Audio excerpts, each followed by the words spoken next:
his family with a new career.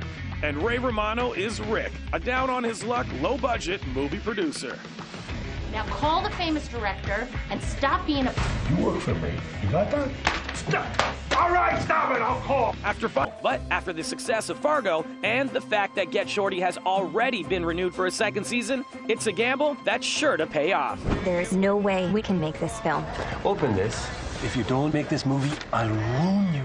While Romano and O'Dowd are both known for their comedic work, the critical praise is already rolling in for the two stars and their portrayal of this oddball duo. The point I'm making is, you want to make your money back? Have to. Don't get hung up then on that quality thing. Truer to Elmore Leonard's original novel than the film, Get Shorty is still distinctly different, making this quick-paced and gritty dramedy really stand out. I like John Stamos. Could he be in this? What? Get Shorty on Wednesday, September 20th at 9 p.m. Eastern on Super Channel. Order Super Channel and get 4 premium channels, all uncut and commercial-free. Go to channel 338 to watch or order.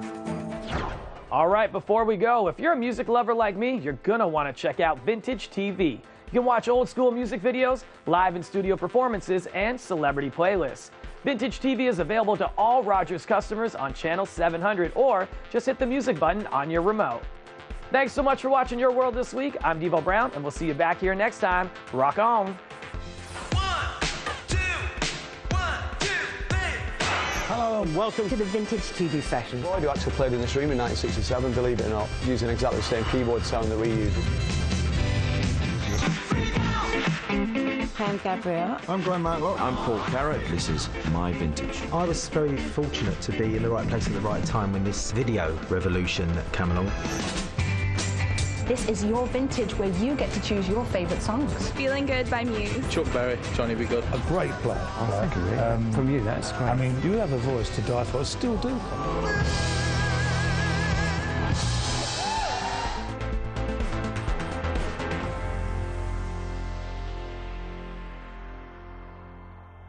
What are you doing right now? Nothing.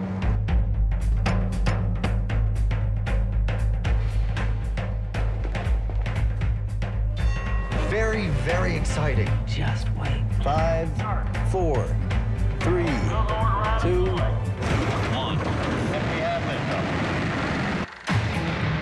I just heard you play, and I wanted to sit.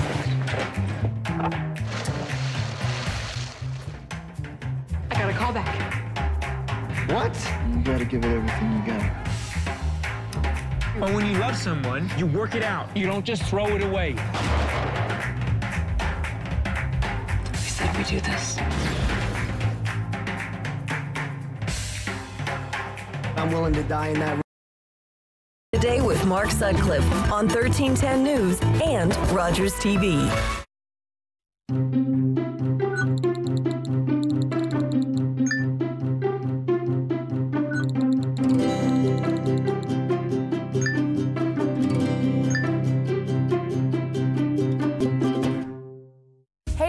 It's Carla from Carla in the Kitchen. Join me every week as I give away some of my top secret recipes. These smell so delicious. We'll see you in the kitchen.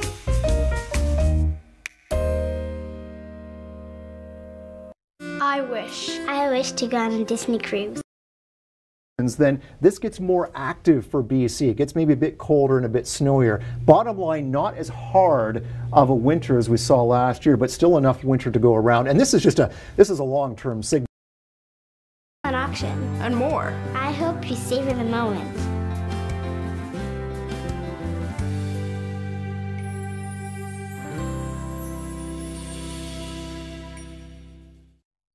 No. I never smoked any. Sure, I smoked a bit, but it was... That will help increase your strength and balance. As well, Ottawa Public Health has some great tips on how you can maintain a healthy and independent lifestyle. Join us for Better Strength, Better Balance, only on Rogers TV. My name is Bara Adi and I'm a volunteer at Rogers TV. I love most about volunteering that I do give back to this community, and I love the experience I'm gaining. This is my major and I really do love it. I do it with passion. As a newcomer, I wanted to feel that I fit in the community, It's made me more confident and it's improved my communication skills.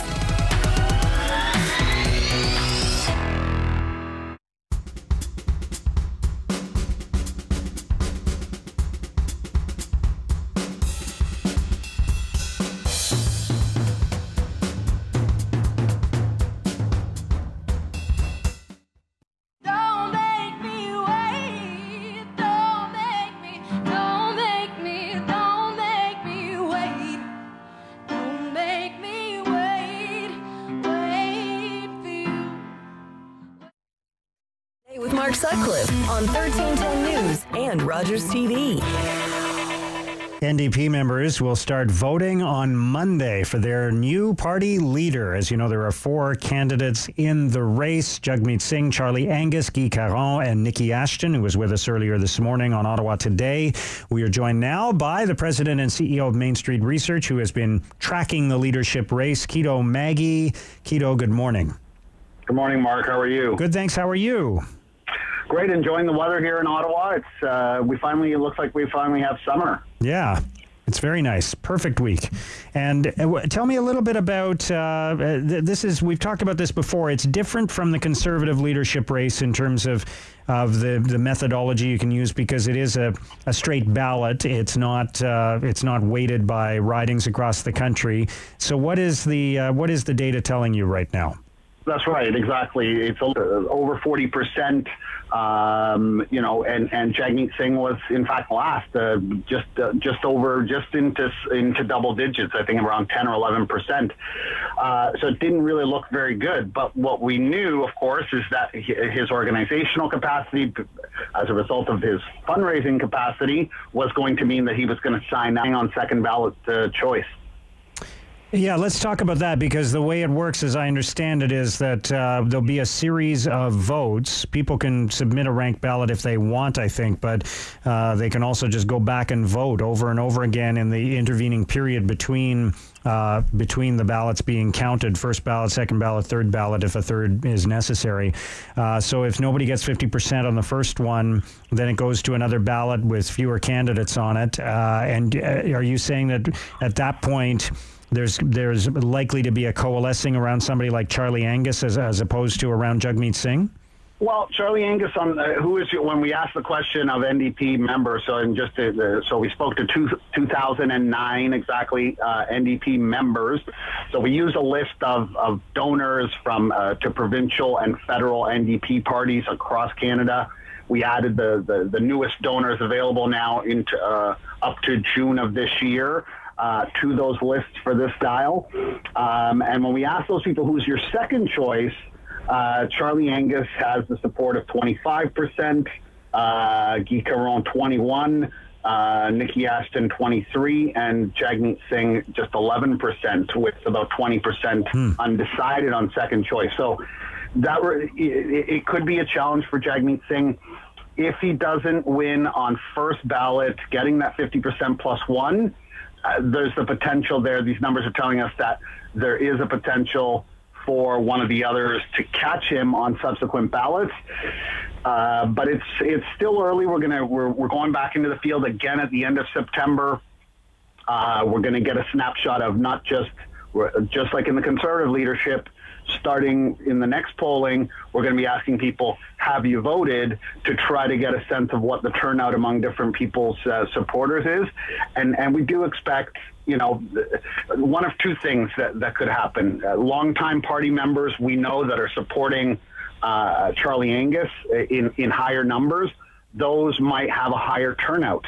On the other side, and that will benefit Charlie Angus. On the other side, young, enthusiastic voters who have signed up for Jagmeet Singh, and we know 2/3 of those 18 to 34 are supporting Jagmeet Singh. He has a huge lead in that category. That youth, that enthusiasm, those folks might end up turning out in bigger numbers for Jagmeet Singh. That will definitely benefit Jagmeet Singh. Those two things might happen both at the same time, and that'll be a wash. How those numbers then finally play out in terms of what the first ballot support is going to look like is going to be interesting to see. All right, and it'd be interesting as well to see if the widely distributed video of Jagmeet Singh talking down a heckler at a public meeting, whether that will affect some of the people who are currently supporting other candidates but are thinking about who their second choice might be, whether that might improve his standing among them.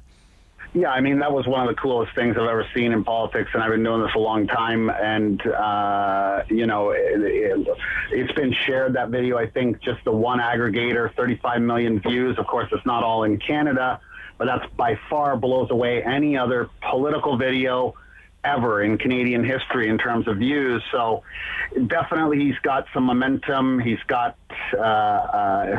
you know, a lot of buzz around Jagmeet Singh right now. And I think that will definitely help him as people, especially now that as people are starting to vote very, very soon. Yeah. Him peaking at this time is really. Call the Rogers TV viewer response line, email us, or connect with us on social media.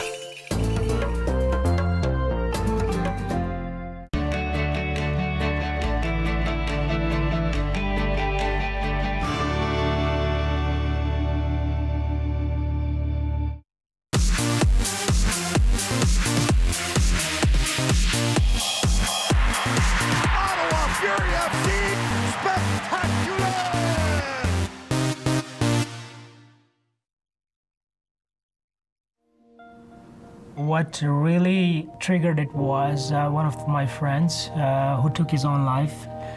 I started self-medicating with alcohol. I couldn't sleep. I was having constant nightmares, waking up screaming.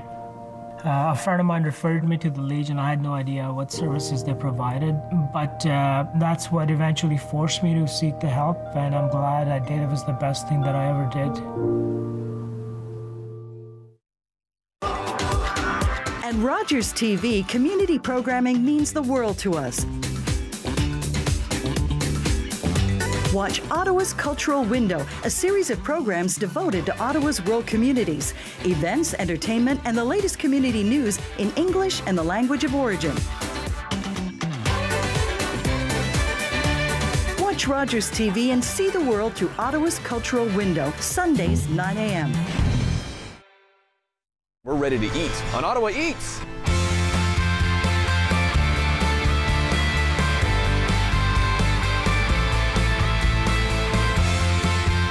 Make sure you check it out on Rogers TV.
Good morning, ladies and gentlemen. Bienvenue à la Conseil municipal. Welcome to City Council for the September 13, 2016. For those who are able to, could you please rise for a moment of personal reflection and remain standing as Councillor Eglai will introduce our special guest who will sing our national anthem.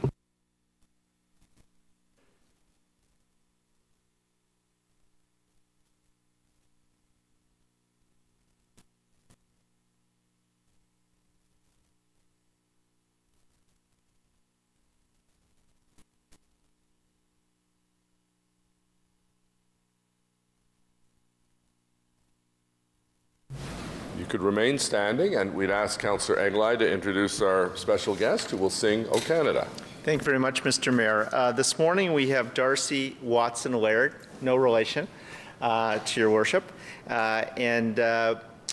Darcy today in a sense is shared between myself and Councillor Caudry. Councillor Caudry's ward is where Darcy lives, but she is a student at Maryville High School in my ward, or as we like to call it, Canterbury West. Darcy is very involved in the school. She's part of the steel drum performances that you see at the Senators games every year. She was also part of the cast of Singing in the Rain, Spam-A-Lot, Catch Me If You Can.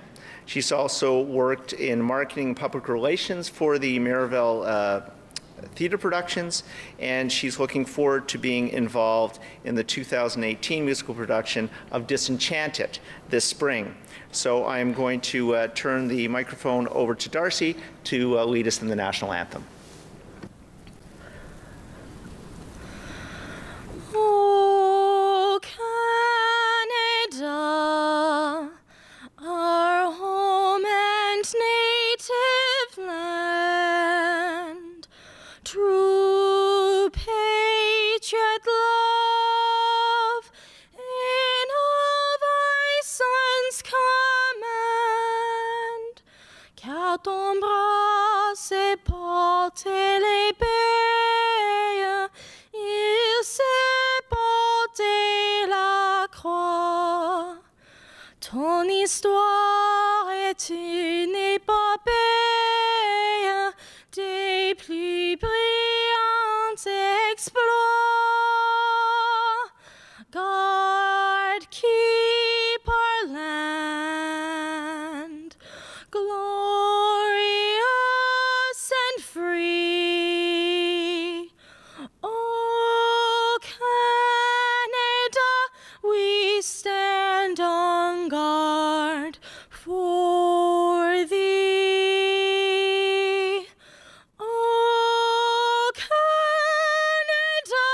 we stand on guard for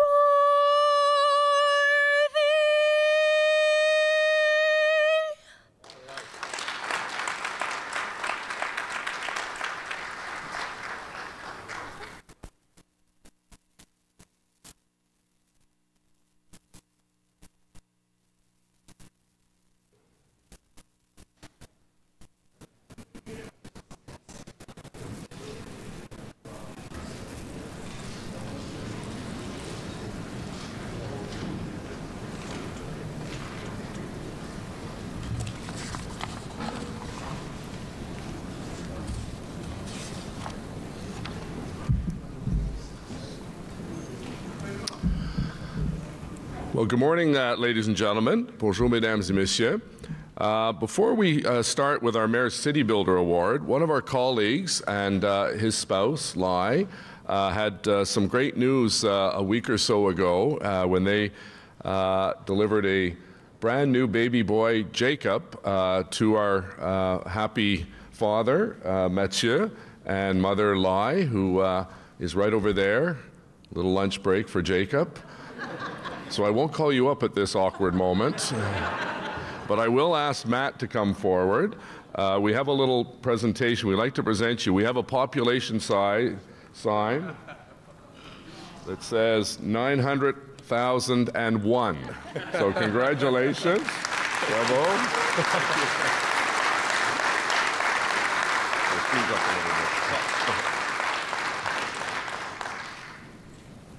Thank you. I appreciate it. The plan was to have Lai here, but we'll present that to you as well a little later. It's an honor now for us to present the Mayor's City Builder Award, and I'd ask Alan and Judy Graham to the podium. And thank you for bringing some family and friends with you. Come on up here, Alan and Judy, and also invite George DeRuse, your counselor. Good morning, welcome. You found your husband, that's good. I wish to extend a warm welcome to the family and friends of Alan and Judy who are here with us today at City Hall. Alan and Judy have a understanding of philanthropic giving and certainly lead by example. Alan et Judy Graham ont vraiment compris Alan and Judy have a true understanding of philanthropic giving and certainly lead by example. Their volunteer efforts and their wonderful contributions they make to their community of Osgood and the surrounding area.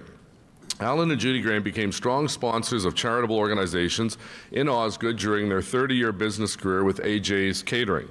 After retiring from the business, they continued their volunteer efforts with Fry's offering a French fry truck to local charities to support their fundraising events.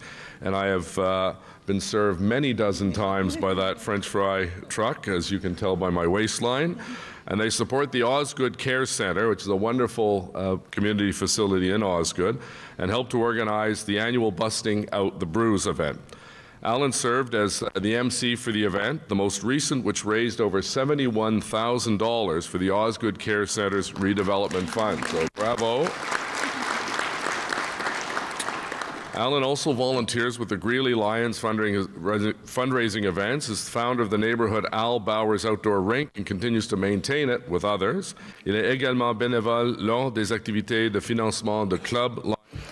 He's also a volunteer in the Greeley Lions fundraising events and is founder of the neighborhood Albert Bowers Outdoor Rink and continues to maintain it with other volunteers. Metcalf Fair Car Show.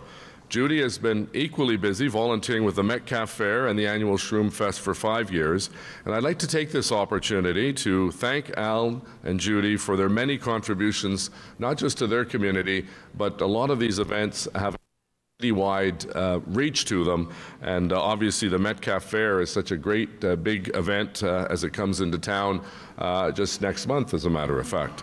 J'aimerais saisir cette occasion pour remercier. So I would like to take this opportunity to thank Alan and Judy for their many contributions to the community and the entire city. Councillor George DeRuse, who's equally proud of the great work that you do, to present you with the Mayor's City Builder Award. Thank you. And thank you. One for Julie. You get two. Come on up here and we'll get a little picture. You stay in the middle there. Watch your podium there, George.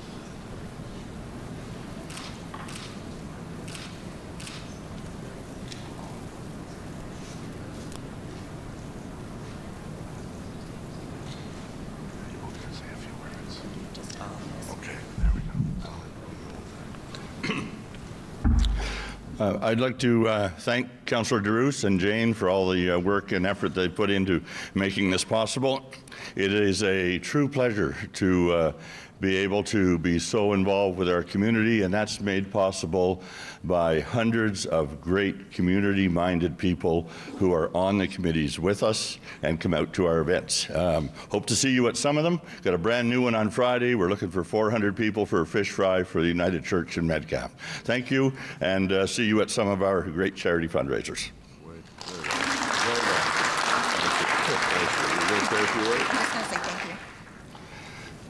I'd just like to thank everyone as well. It's been a great pleasure helping the community and working with everyone to make this possible. Thank you so much. None of this wouldn't have happened without Judy helping me out all the way along. Thank you, dear. A team effort. Thank you so very much. Appreciate it. Good. Thanks again. Congratulations and thank you again.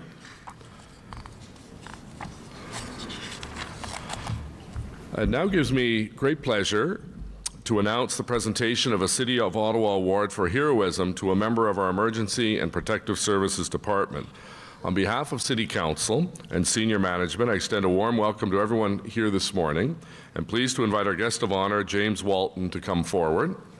I'd also ask City Manager Steve Kanalakis, Tony DeMonte, General Manager of Emergency and Protective Services, and Rob Chapman, Manager of Bylaw and Regulatory Services, to come forward for this very special presentation. Je suis très heureux de vous accueillir à cette présentation I'm very pleased to welcome you to this important presentation. Part of the Employee Recognition Program, Le Prix pour l'héroïsme de la ville. A City of Ottawa Award for Heroism is part of the Employee Recognition Program. Presented to employees who take decisive action to benefit others under extraordinary circumstances.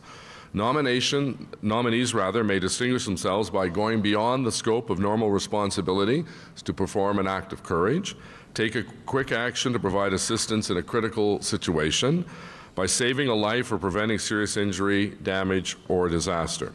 This honor is a significant acknowledgement of someone who provides special assistance in the time of need to prevent a tragedy. This honor is significant acknowledgement of someone who provides special assistance in time of need to prevent a tragedy. Also represents the heartfelt thanks not only of the people who are directly affected, but of the entire community that appreciates and commends individuals among us that are willing and able to take action to help others. I have the pleasure of inviting our City Manager, Steve Kanellakis, to make the official presentation. But before that, I'd like to take this opportunity to personally thank and commend our emergency responders for all of the work they do in our communities. And we have a number of folks here from Bylaw Services, and we thank you for being with us. Mais tout d'abord, je tiens à profiter de l'occasion pour... But I want to take this opportunity to personally thank and commend our emergency responder. All the residents of Ottawa, I thank all of you for your professionalism and for providing services that make us proud and thankful as a community. And now, Steve Kanellakis will explain the great heroic efforts of James. Thank you, Mayor. It's indeed an honor and a pleasure to have this opportunity to recognize one of our own, an incredible City of Ottawa employee, James Walton, who's a parking control officer with Bylaw and Regulatory Services. I think he might have given me a couple tickets over the years, but I don't know. Today, we're representing James to the City of Ottawa Award for Heroism in special recognition of his heroic actions on January 16, 2017. Aujourd'hui, nous remettons à James le prix. We are presenting James in the City of Ottawa Award for Heroism in special recognition of his heroic action on January 16. A situation where a child was suffering a seizure and was unresponsive. He acted quickly, taking control of the situation and flagging down an Ottawa police vehicle. Together with Officer Abdullah Ahmed, they provided first aid to the unresponsive child until the Ottawa paramedics arrived on scene. James, your actions undoubtedly affected the outcome of what could have been a truly tragic situation. Emergencies can happen anytime, anywhere, and it makes me incredibly proud to know that our colleagues, neighbors, and first responders are there looking out for us. It truly is a one city, one team atmosphere here in this organization. So on behalf of the city and the community, it is my honor to present the City of Ottawa Award for Heroism to James Walton. Congratulations, félicitations, and merci. Thank you, James.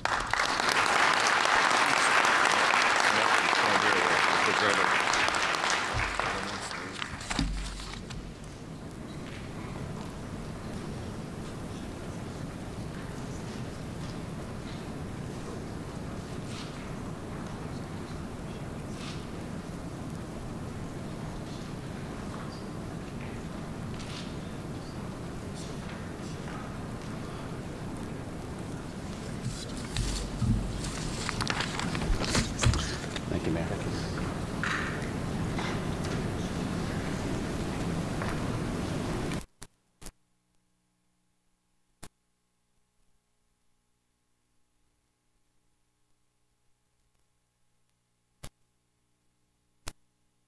Well, again, thank you, James, for your quick actions, and thank you to your colleagues for being here to show their support to you and to share in this very auspicious moment.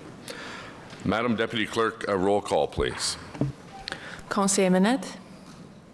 Present. Councillor Minnick. Present.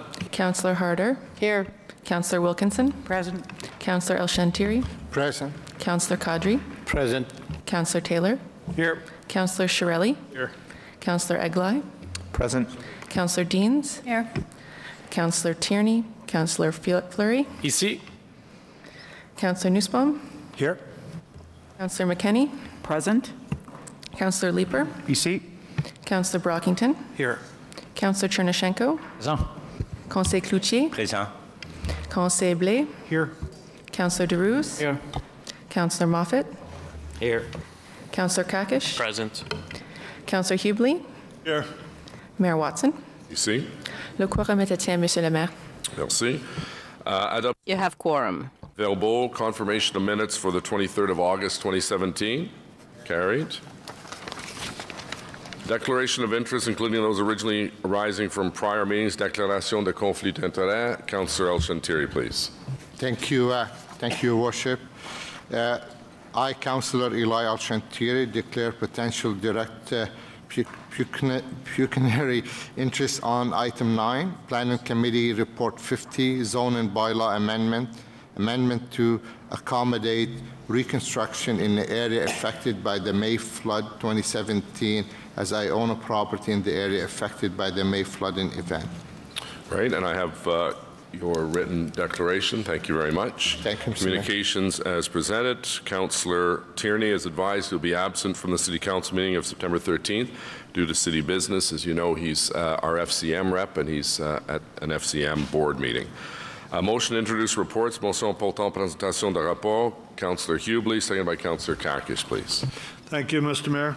That the report from the Manotick Mill Quarter Community Development Corporation entitled the Manotick Mill Quarter Community Development Corporation 2016 Annual Report, Agriculture and Rural Affairs Committee Report 27, Community and Productive Services Committee Report number 25, FEDCO Report number 27, Planning Committee Report number 49A, and Transportation Committee Report number 26 be received and considered, and that pursuant to subsection 35, bracket 5, the Procedure Bylaw 2016-377, Council receive and consider the Planning Committee Report number 50. Thank you, Mr. Mayor. On the motion, carried. Thank you. Item number 1, reports, rapport, Manotick Mill Quarter Community Development Corporation. Carried. Thank you, Councillor Moffat. Committee reports, Community and Protective Services Committee, Report 25, rapport numéro 25 du Comité des services communautaires et de protection. Item 2, Ottawa Paramedic Service 2016 Annual Report. Received. Property Standards Bylaw, examen du règlement sur les normes d'entraîne des biens. Carried. Finance and Economic Development Committee Report number 27, rapport numéro 27 du Comité des finances et de développement économique. Item 4, 2017 Operating Capital Budget Q2 Status Report. Received and carried. Item number 5, Ontario Regulation 8112, municipal requirement for the establishment of Rideau Carleton Raceway as a gaming site. Hold.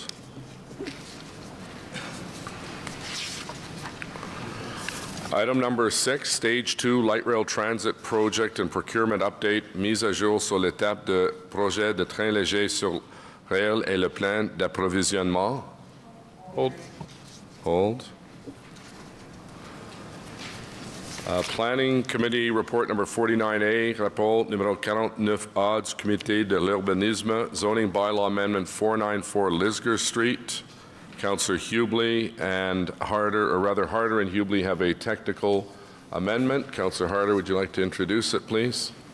Yes, thank you, Mr. Mayor. It's therefore be resolved the Council amend the document 2 of the report by removing the second bullet point under 2.B. The minimum rear yard setback is 8.5 meters and replacing it with the following bullet points. The minimum rear yard setback is 0 meters from any part of the building, 0.6 meters or less in height, and 8.5 meters for any part of the building above 0.6 meters. A required communal amenity area may be located on the roof of that part of the building, measuring less than 0.7 meters in height. And be it further resolved that pursuant to subsection 3417 of the Planning Act, no further notice be given. So this is a technical requirement, Mr. Willis? Yes. So on the amendment, carried. On the report as amended, carried. Item number 8, Zoning Bylaw Amendment 124, Battersea Crescent, modification de règlement de zonage 124, Croissant Battersea. Carried. Dissent, Mr. Mayor, Dissent please. by Councillors Caudry and Hubley. And Wilkinson. Planning Committee Report number 50, rapport numéro 50 du Comité de l'Urbanisme, Zoning Bylaw Amendment to accommodate reconstruction in areas affected by the flood. So Councillor El-Shantiri will leave the table. Carried. On the motion, carried. Thank you. Item number 10, Traffic and Parking Bylaw Update 2017, mise à jour 2017 de règlement sur la circulation et stationnement. Hold.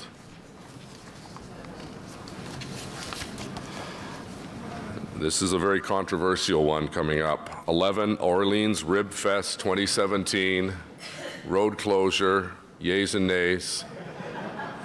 On the motion, carried. Does anyone wish to remove anything from the bulk consent agenda? On the bulk consent agenda as presented, carried. Okay, so we'll go back to the first item that was held, which is Ontario Regulation 8112, municipal requirements for the establishment of Rideau Carleton Raceway as a gaming site. I believe Councillor Nussbaum had asked that this be held. Questions and comments, Councillor? Yeah, thank you, Mr. Mayor. Just a couple of questions to begin with. First, just, I guess, to staff I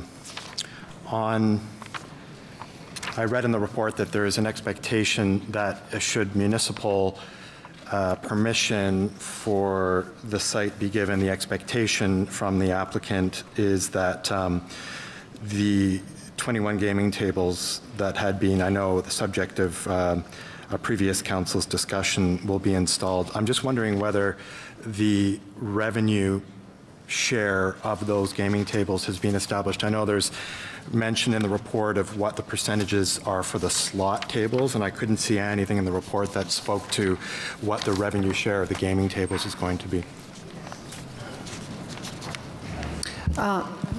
Mr. Deputy Mayor, when they announced way back when, I'm thinking 2 or 3 years ago, the inclusion of gaming tables, they gave us the formula for it already. So yes, the revenue sharing has already been established by the province. Off the top of my head, I don't remember what it is, but yes, the province has already set that out. Okay, maybe you could send that so that we have a... I will send that to you. Okay, great. And then my next question is just about the regulation requirements.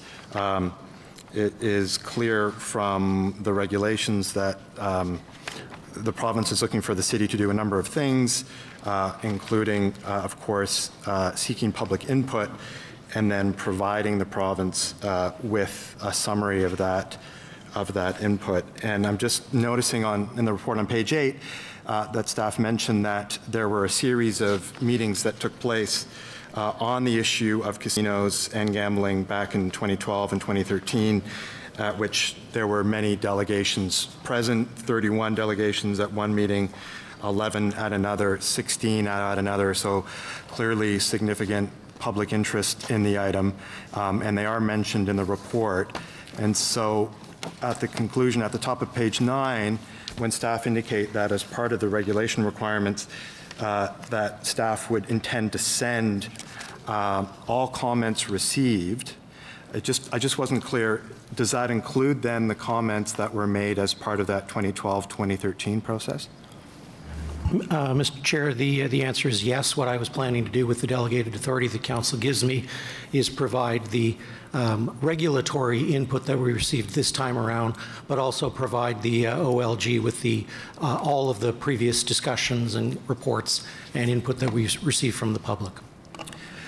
Okay, I think that's a great thing. I mean, the only challenge for me from a process point of view is presumably one of the reasons why the province wants that, and I think if you look at the reg, they do it in a particular order, is, I mean, and you know, I guess I could have gone through the archives and tried to find that information, but without having that before me,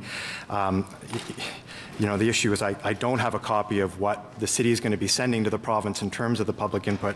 I know we're delegating authority for staff to do that after the vote is taken, but it does strike me as a bit awkward because, I mean, for my part, since I wasn't here in 2012, 2013, presumably the reason the province did that is to encourage council to consider that input when voting on establishing a gaming site. But maybe I'll move on to just kind of the next series of questions, which are public health related. And I did have a chance. Just to remind you, what's before us is only the passage of Regulation 8112, so I'd ask that you put in the context of passing the regulation. Yeah, I mean, I think that the challenge is that the regulation asks council to provide a summary of public input, and presumably the public input spoke about the costs and benefits of a casino and establishing a gaming site, and some of the costs of establishing a gaming site are public health related, as were identified in the 2013 report that the Public Health Agency produced called Health and Social Impacts Related to Problems with Gambling in Ottawa. So in considering the vote on the regulation, I'm considering the costs and benefits, which include the public health aspects. So we've got a report from 2013 that makes some fairly profound conclusions. One of them is that it's estimated that only 10% of Ottawa adults with severe gambling problems were seeking treatment. The report says that more than 40% of those seeking treatment are either economically vulnerable or have been treated for mental health, emotional, behavioral, psychological problems. As you know, if this proceeds and if there is an application, it's going to be a very thorough application with all kinds of public consultation through the process. It will likely come back to either planning or ARIC, and that's the time to have that conversation, because we had that. That's not what we're being asked to do today. So I'd remind the member again, it is before us is the regulation only, and that's why it says specifically in the box Ontario Regulation 8112. If you don't want to have gaming at the Rideau Carleton Raceway, you're pleased to vote against that, but what's before us really is a technical requirement by the province in order to move forward.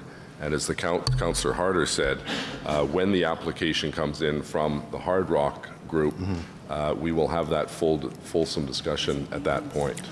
Yeah, I mean, mean, do you have any other questions or comments on Regulation 8112? I don't see the Chief Medical Officer of Health here, so I'm happy to seize on the questions on public health. But you know, I do think, and I think it's important for me to put on the record that since this is the first time a vote on gambling has happened in this term of council, and given that the province has specifically asked that municipalities provide public input and provide a perspective on whether it wants to sanction a gaming site, I would argue that the costs and benefits of establishing a gaming site is germane to that question of whether we vote in favor. So clearly, and I know I asked at FEDCO whether or not we are in our budget currently funding any dollars for problem gambling from the city budget, and I understand.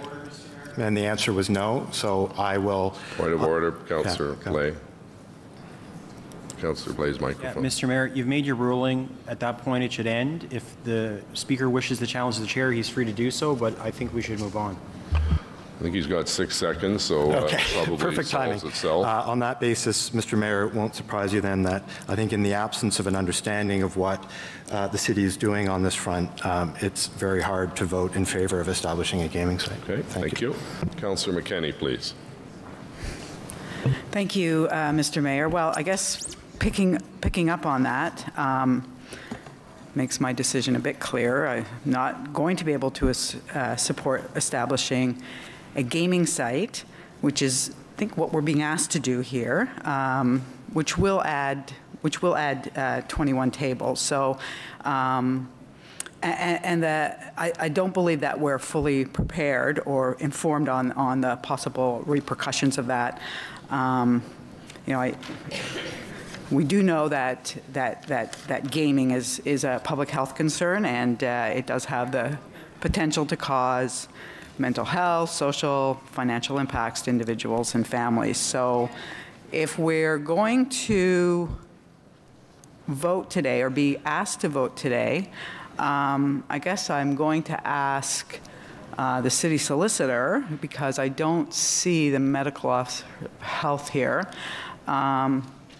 is it not reasonable to at least ask or question or query whether at some point, if we look back, if I look at page 6 of the report, it says here, Staff is now in a position to undertake the analysis of the potential economic benefits and impacts and potential social impacts, and I believe social probably means public health, related to an expanded gaming facility at the Rideau Carleton Raceway, and report back to FEDCO and Council as directed and in advance of any future development applications. So yes, we will want that back in advance of future development applications, but at the same time, we need to be able to, as council, to be able to make a decision on today's report. At the very least, I'd like to know whether the chair, I sit on the Board of Health, and I would like to know if the chair would be willing to receive direction that the Board of Health would request that the medical officer of health conduct further research into the broader community health impacts of an expanded casino in Ottawa that uses a health impact assessment that considers things like mental health, impacts like employment, local economic development, social safety net impacts. Is that something, and then perhaps we could have that brought back to council so that we will have that information in front of us this term of council. So if I could just offer a comment. I know Councillor Eglai, excuse me, had asked that question of Councillor Kadri as Chair of Public Health, and my understanding is, Councillor Kadri, that you have already initiated the action that the Board of Health, the Chief Medical Officer of Health, meet with the Hard Rock people. You can comment on that in just a moment, but I just also, to Councillor McKenney. But that's not what I'm asking for, though, not just that we have a conversation, but that the Board of Health look at it. We don't know what the final application of Hard Rock is because they have not submitted. But we do know, I think Public Health, to be fair, we have a 2013 report. The argument is that it's 4 years old, so we're not going to take we're not going to take it at face value 4 years later, but I don't think that, I think that Public Health could certainly look at health impacts of gaming without an application in front of us. I think that that is quite fair to ask, and I'm more than happy to wait until I get to Public Health on Monday and put it to the board there. Okay, well then that's probably... Sure. Right, okay, anything else, Councillor? No, just to, so my question is still on the floor to the chair. Councillor Kadri, please. Thank you very much, Mr. Mayor, and thank you to Councillor McKenney. This question, as you mentioned, Mr. Mayor, that Councillor Eglai posed to me is about a week ago, a similar question, and I said to Councillor Eglai that first of all, thank him for his concern on the gambling issues. And I just did this to speak with the medical officer of health to say, look, at the present time, the chair or the board has not made a decision as of yet on this issue. And as Councillor McKenney mentioned, the fact that the data that we currently have is almost 5 years old. So the medical officer of health said, and I agree with him, that we should bring this item back to the Board of Health, do a study on it again, and look at some of the changing environments that have happened in the last 5 years in the city, and then come back to the board with the reports. I don't know the timelines, probably sometime mid-part next year or even later next year, have that discussion at the board, and then go from there at that point to the recommendations that may be coming in the future to us. Right, thank you. Thank you. Councillor Chernyshenko, please. Yes, thank you. Slightly different tack this morning. I did already raise my questions at FEDCO and was assured that there would be the opportunity for this kind of fulsome debate on health and social issues when we get to that point, that this is really, as you describe it, a technical amendment. Certainly people could vote today to sort of stop it in its tracks and say, I disagree so profoundly, I don't even want to get to that discussion. I've chosen the opposite, where I did vote in favor of this at FEDCO and will again today, because I do have some quite profound concerns about the health impacts, health costs, et cetera, cost to the taxpayer, as well as the social implications, but I will bring those later. My question today was, quite simply, will we also have the opportunity at that time to ask questions around public transit and transportation issues that may arise out of an expanded site? Can I assume get from staff that a much deeper discussion would occur at that time when we know what it is that we're dealing with on the transportation issues. Mr. Willis. So, Mr. Mayor, I'll start, and Mr. Manconi may add to what I have to say, is that we do not yet have an application for any further expansion of the facility, and yet do not know what their phasing plan is, what scope that might actually be, and our planning processes actually are quite rigorous in terms of the expectations for support on transportation impact studies, regardless of the application type. And if depending on what they're actually doing, whether they're adding a use, changing the building, all the sort, we will have different requirements. So transportation services and planning infrastructure economic development will assess transportation impacts, and depending on the nature of the application they'll be before committee, as I said, depending on the nature of the application, or it might be through some other process if it's a minor element. So I hope that answers your question, and Mr. Manconi has anything to add. Yes, Mr. Mayor, and of course we'll put everything out in terms of being innovative if there are other modes of transportation that they want to use in terms of public transit, and how we can do cost recovery and things like that with them as partners. Yeah, it was my assumption that that would be normal and standard process. I just wanted to have that verified, if you will, that we would do that when, as I said, when we know what it is that we're dealing with, that we ensure that the appropriate transportation and transit infrastructure and services would come with that. Thank you. Great. Thanks, Councillor Chernyshenko. Councillor Deans. Thank you. Well, what is before us today is Regulation 8112. This comes to us from the province. It's very specific what it says. It says that the municipal council seeks public input into the establishment of the proposed gaming sites and gives the corporation in writing a description of the steps it took to do so and a summary of the public input it received. Well, I don't see anywhere in this document a description of the steps this municipality took to engage the public in a debate that they're very interested in, nor do I see in this report a summary of the public input. So why is that document missing? Mr. Mayor, on page 8 of the report, the staff have set out in detail the posting, the public service announcement that went out, the posting that actually, under your direction, Mr. Mayor, we ensured that the FEDCO agenda with regards to this item was out an additional 6 days in advance for notice of the public. And with regards to the ward councillor's particular question, the process that we took and the input is to be provided to OLG. And we are continuing to get it as we do from the time we produce reports till the time that council has already made a decision on it. So I anticipate that if I'm receiving an email, or if we're receiving an email on the online, we will be including all of those. But I don't have all of those before me, Mr. Chair. See, I would think that the council that's making the decision should actually see the summary of the public input before we make the decision. I would also think on an issue that has a specific regulatory requirement, I don't agree with those who said it's a technical requirement. I think the regulatory requirement is there to encourage meaningful consultation. And I would argue that we have not met that test, that we have actually flown this so under the radar that we know in past when we've had casino discussions and debate that it has garnered a huge amount of public interest. And yet, if we fly under the radar and send out a PSA and nobody talks about it, then you get what, maybe 3 or 4 written comments? That's it. And I think, to me, this is not meaningful public consultation.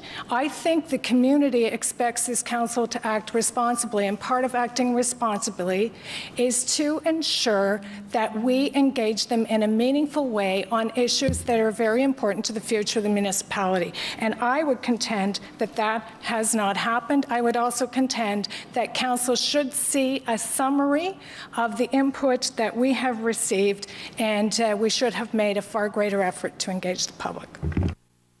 Thank you. I believe we had 6 people write in, all in support, so that was documented in the FEDCO agenda. Councillor Harder.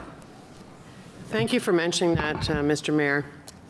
And I agree. I mean, we have before us what we have before us. We're being asked for one thing.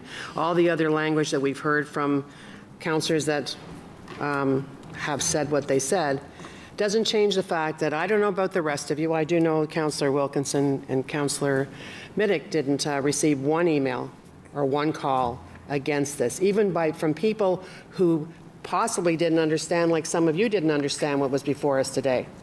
So I'd like to put that in perspective. Let's look at the $350 million investment that this is going to be for economic development in this city, what it's going to mean for us, and let's have a very fulsome process as we roll through to either planning or ARAC. You'll have time to do all the stuff that you're talking about. We'll see how many people come out. I actually forget how many people came out the last time, but it wasn't a lot. So, put it in perspective of what we're being asked to do. I'm going to be voting for this. Thank you. Thank you, Councillor Harder. Councillor Brockington, please, on the report. Thank you, Mr. Mayor, and good morning. Just on the report, I'll be voting in favor. I'll be in favor of all options before us, and I do believe that we'll be having a greater conversation when this comes to Planning Committee in, well, whenever it comes, in a month or so, a couple months. There were a number of consultations that were undertaken this summer by the city, including this, and in absence of any type of public meeting hosted by the city, I do see it as the role of councillors to engage their communities, and that's what I did. And I did receive a fair amount of comments from my community. All except one comment was supportive of what's before us today. So, you know, summer's maybe not the best time to do consultation, but it's certainly up to councillors to decide how to engage their communities and seek input. So at this point, I am satisfied, and I do believe the public will be further engaged and consulted as this makes its way through planning. I appreciate the commitment that public health will be looking at with the social impacts. I hope they'll look at mitigation strategies as well to be part of the report. My only question, Mr. Mayor, is regarding the detailed economic analysis. Is that done in-house by City of Ottawa staff, or are those types of reports submitted by the Hard Rock Corporation? Mr. Willis. Through you, Mr. Mayor, what we contemplate at this point in time is we will likely be provided a package by the applicant on their perceived and their analysis of economic impact, but we would probably retain external peer review of that, depending again at what point, what application we have before us. So if it was a significant application, that's how we see that unfolding right now. Excellent. There's a lot of variables I would like to see included in that. I'll certainly meet with you offline. It's not for discussion today, but yes, there are potentially drawbacks from this, but there are a significant number of advantages as well, and I would like that economic analysis to cover both sides. Thank you, Mr. Mayor. Thank you, Councillor. Councillor Aguilar, please.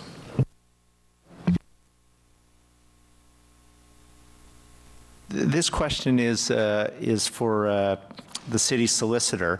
Some of us around this table, and I think it's become abundantly clear, some of us around this table were here for the last casino vote, some weren't, and those who weren't are concerned that there's something different, something new that we're dealing with. And I guess my first question to you is, how does the vote that's in front of us today, Mr. O'Connor, differ from the vote that was taken last term? Is there a substantive difference between what we voted on and what we heard from the public on last term and what we're being asked to do here today? Or is it simply a reaffirmation, if you will, of what happened last term? Mr. Mayor, I would answer in twofold. Number one, it is, in my opinion, largely a reaffirmation. But having said that, the last time around, the thrust, if I can characterize it as that of council's view, was with regards to putting the information that council wanted as part of the procurement process that OLG was going to undertake. And in that regard, council was very clear that they wanted RCR to be the site. So that's my response, Mr. Mayor. Okay, so in some ways, if I can kind of simplify what you said, Mr. O'Connor, this vote is about an exchange of keys, in effect. we have a new operator, but the question of whether we were going to do it and where we were going to do it in terms of location, that vote has already effectively been taken. This is really about, is landlord A or landlord B in effect going to be operating the facility? Is that? That's an excellent characterization, Mr. Mayor. Okay. So to follow up on that, again, I have significant concerns around gambling in the city. I'm also, I think, pragmatic in recognizing that gambling is already here, and not only in our city, but across the river, on your computer screen, and it's not going to go away.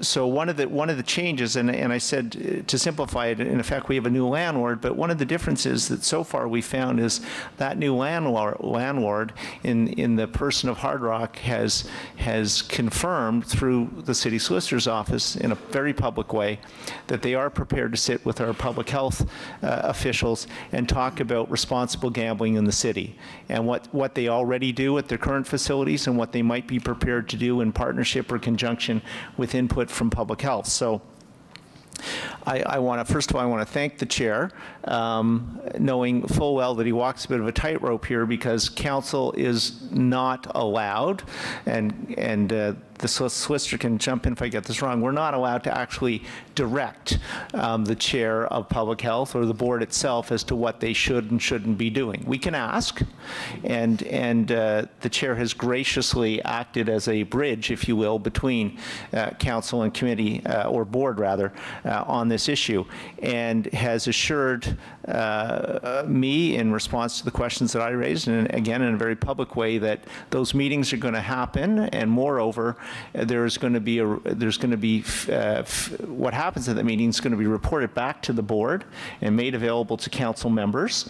And I think we've also heard from, at least I've heard from the Chief Medical Officer of Health, that things have changed over the last 4 or 5 years, and in order to have a report that public health wants to feel comfortable from a professional perspective standing behind, they feel that more work needs to be done, and so that we have the most up-to-date information in front of us.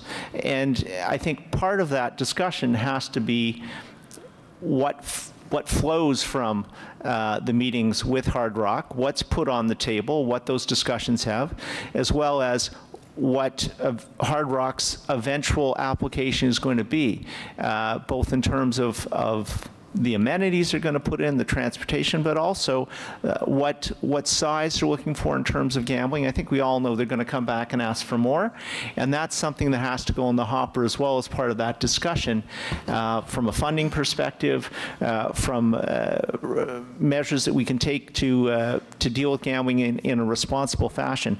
So again, I want to thank the Chair of Public Health. He and I have had many, many discussions over the last number of weeks, as I have with the Chief Medical Officer of Health and some of my colleagues. And I think that they're also recognizing that gambling is here. It's here to stay, whether we like it or not. Clearly, some of us don't like it. But we have to deal with it in a pragmatic, responsible, and reasonable way. And I think that public health is doing that and is prepared to continue to do that. And the chair has continued to act, as I said, as a bridge between council and the board to make that happen, to keep us informed, to help us make reasonable and responsible decisions as we go forward with the most up-to-date and current information possible.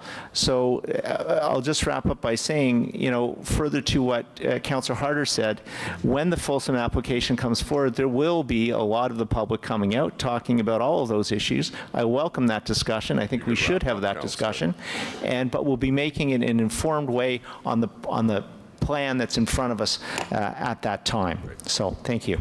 Thank you, Councillor Eglai. Councillor Leeper, please, on the report. Thank you, Chair. I do need some clarity in light of the answer that was provided to the councillor with respect to what we're doing today. Mr. O'Connor, you've characterized this as a reaffirmation of the council's previous decision. I assume, though, that this council is not bound by the previous council's decision. That would be correct, Mr. Mayor. It would be a new term of council, so if council was inclined, they could vote against it. So if this council were to oppose that report, we do have that latitude to revisit moving ahead with an expansion of gambling at all in Ottawa. If you oppose the report today, Mr. Mayor, it would end this particular aspect of it, because I'm not aware that there's anything else before you. Thank you. And, you know, certainly I don't consider myself to be bound by the previous term of council's decision.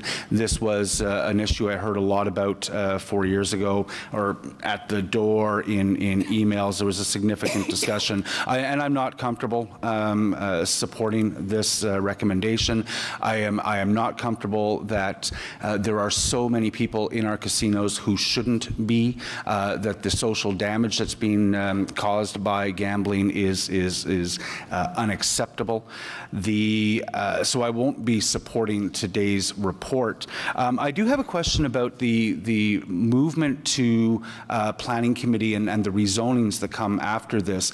On what basis are we at Planning Committee and then at Council going to be able to approve or not approve of rezonings on the basis of social considerations? I believe that our rezoning applications are bound by Planning Act considerations, and I want to understand whether or not the health implications, for example, would be reason for us to turn down a zoning application.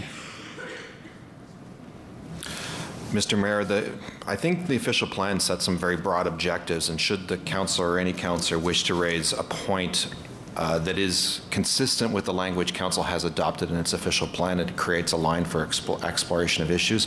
Council, in its previous 2013 decision, benchmarked a number of considerations, particularly on the economic and the Board of Health related aspect of it, and depending on the application again, depending on what they were actually asking for, at what time and what phase, they may be before us in the context of an official plan policy. Okay, that's a lot of uncertainty for me. Colleagues, I don't think we are bound by the 2013-14 decisions. The opportunity is before us today to say no to expanded gambling in Ottawa. There is gambling all around us, but I don't think that the municipality needs to be complicit in its expansion. And I do hope that folks will reconsider the approach that Council is taking. Thank you, Mr. Mayor. Thank you. Councillor Shirelli, please. Thank you, Your Worship. This sounds like a very exciting project and important for the city, but just aside from that, I do have a question dealing with consultation. When we dealt, and I think this is for the city manager, when we dealt with the consultation on consultations, where we established our consultation policy, we adopted the principle that consultation's only real if the opinions that are gathered are delivered to the decision makers before the decision is made. And that probably would be obvious to anyone above the 3rd grade, but that is what we supposedly adopted as a principle. So I'm wondering, in this case, that didn't quite happen, but I'm wondering if we're seeing a creep through the whole organization where that type of thing is going to continue. Mr. Mayor, I'll begin from the sort of legal and procedural perspective. If I recollect our public engagement model, the concept with regards to public engagement and public consultation that I think a couple of the councillors have raised is virtually this two-way dialogue and the importance of having that information. With regards to Ontario Regulation 8112, what the law actually says is seek public input.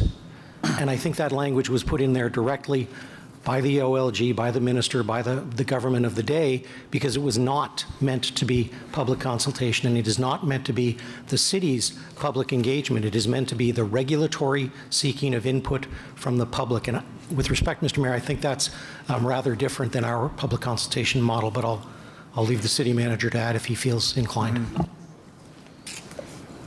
No. Anything else, Councillor Schwab? Well, okay, but the question was actually for the city manager, and it was whether this kind of approach is happening anywhere else in the organization, or are we sticking to what we had decided earlier? Mr. Mayor, as the city solicitor said, and you know, there's a technical portion to it in terms of whether it's input or consultation, and he just provided his answer. But that response is not reflective of what the public consultation response is that we've developed and we have on our website, and that was before council. To me, they're two different things. Okay. Well, I think technically they may be they may be different if we're ever hauled in front of a judge, but I think to the public they're probably the same thing. But since there is another much bigger step in front of us, I will support the report. Great, thank you. Councillor Moffat, please. And I want to thank Councillor Moffat as my representative on the municipal panel of those cities that have gaming operations. So I thank him for that extra workload. Thank you for allowing me to represent you with that group. It's a very good group. It's the host municipalities of all OLG sites across the province, save Niagara Falls and Toronto. And it's a good connection between the municipalities and the Ontario Lottery and Gaming Corporation. When you look at this, there's no question that the current council isn't bound by the previous council's decisions. No one's suggesting that. If you're principally against gaming, then be against gaming. No one ever said when you got elected you had to check your principles at the door. I get that. I would never ask you to do that. You look at the previous votes, though, and when you're looking at a report today, the report today asks something of the residents. We want input. If you're saying we have to look at previous reports and say that we should take that input as well and take it as input to this, it's not entirely relevant because all the votes were different. In 2011, you had a vote on gaming. It was a pilot project for 21 tables. It was a unanimous decision of council in favor. In 2012, it was the Ontario Lottery and Gaming Corporation's modernization plan. It was open-ended. It wasn't RCR. It was gaming in this city. That's where we had the 30 delegations, October of 2012. There was a 19-5 vote on council. Those opposed, including me, were opposed for various reasons. Councillor Cheryshenko was opposed to gaming at that time. I wasn't. My opposition was that the OLG itself was misleading, was untrustworthy at that time. They've proven that to be true, unfortunately, following that case because of their experience throughout the province. That fundamentally changed how they went forward with their modernization plan. In that time, they've changed their CEO, they've changed their chair. The new CEO, Stephen Rigby, is quite strong. He's very good. He's engaged with the municipalities, engaged with the issues. They've put in place an executive vice president of horse racing, Cal Bricker. This is, when they came up with the modernization plan, they had no intention of protecting horse racing. Every single plan across the province was to shut down racing facilities in favor of larger gaming facilities in urban cores. Putting Cal Bricker in place shows that they have a commitment to horse racing, protecting that rural business that we see across the province. The 2013 vote also had opposition and opponents, but that vote was on isolating the site to RCR. The opponents were from folks that wanted the site elsewhere in communities that the community might not have wanted it, but maybe the proponent wanted it. So when you take the input that we got, Ottawa Tourism was one of those that spoke in favor back in 2012. But they spoke in favor of gaming options in the city. They didn't necessarily speak in favor of RCR. So their input that they provided in 2012 is quite irrelevant from here. Even though they were in favor, I'd love to take that as input to this, but it's irrelevant because it was speaking to something different. The point is, we've come a long way in this, and the OLG has come a long way. And when we did approve something in 2012, the intent, or 2013, sorry, the intent was not just a gaming site. It was something more than that. Unfortunately, elsewhere in the province, they haven't seen that. The township of Cavan Monaghan, they might lose Kawartha Downs in favor of a new facility, Shorelines Casino, in Peterborough. You know, that's frustrating for them. It's something that's the fear that they had when the modernization plan came forward. We haven't been unfortunate in that regard. We have a proponent that is not just a name brand proponent, it's actually the corporation. Hard Rock is the partner. In a lot of cases, Hard Rock partners with someone else just in name only. This is actually Hard Rock coming to Ottawa, partnering with the owner. So it's not a lease deal, it's the current operator staying there. And there's a commitment to the horse racing facilities, commitment to rural jobs. That's what makes this important. But looking at the input today, the input that we get right now on this file, on expanded gaming, has to be held higher than the input that we got in 11, 12, and 13. Because it was a different time, and they were different reports, and the input was relevant to that time. And you've heard today, and Councillor Egli mentioned it, Councillor Kadri's mentioned it, other councillors mentioned it, there is a commitment. Hard Rock has a commitment to responsible gaming. They're a leader in the industry in responsible gaming. They will meet with the Board of Public Health. They will meet with Dr. Levy. Those are all important things that we all are asking for, and they've committed to those things. So there's really nothing left here that we haven't already addressed. There's commitments to a transportation plan in the future to make sure that we're covering those issues around the site, around the Finley Creek community, toward Greeley, those areas. Continue to work with Councillor Drews, Councillor Harder in her role as Chair of Planning, the Mayor's Office, and what they bring. You can wrap up. Of course, I am in the process of that. So we're getting to that point, but until such time that we have that application to see what they're proposing, to see the impact of what that proposal would be on the community, whether it's from a transportation perspective, whether it's from a socioeconomic perspective, we won't know until we get that application, and we'll vet that application as best as possible. Thank you. Does anyone else wish to talk on this item or ask questions? If not, I'll wrap up with a couple of observations. I'm supporting the recommendation.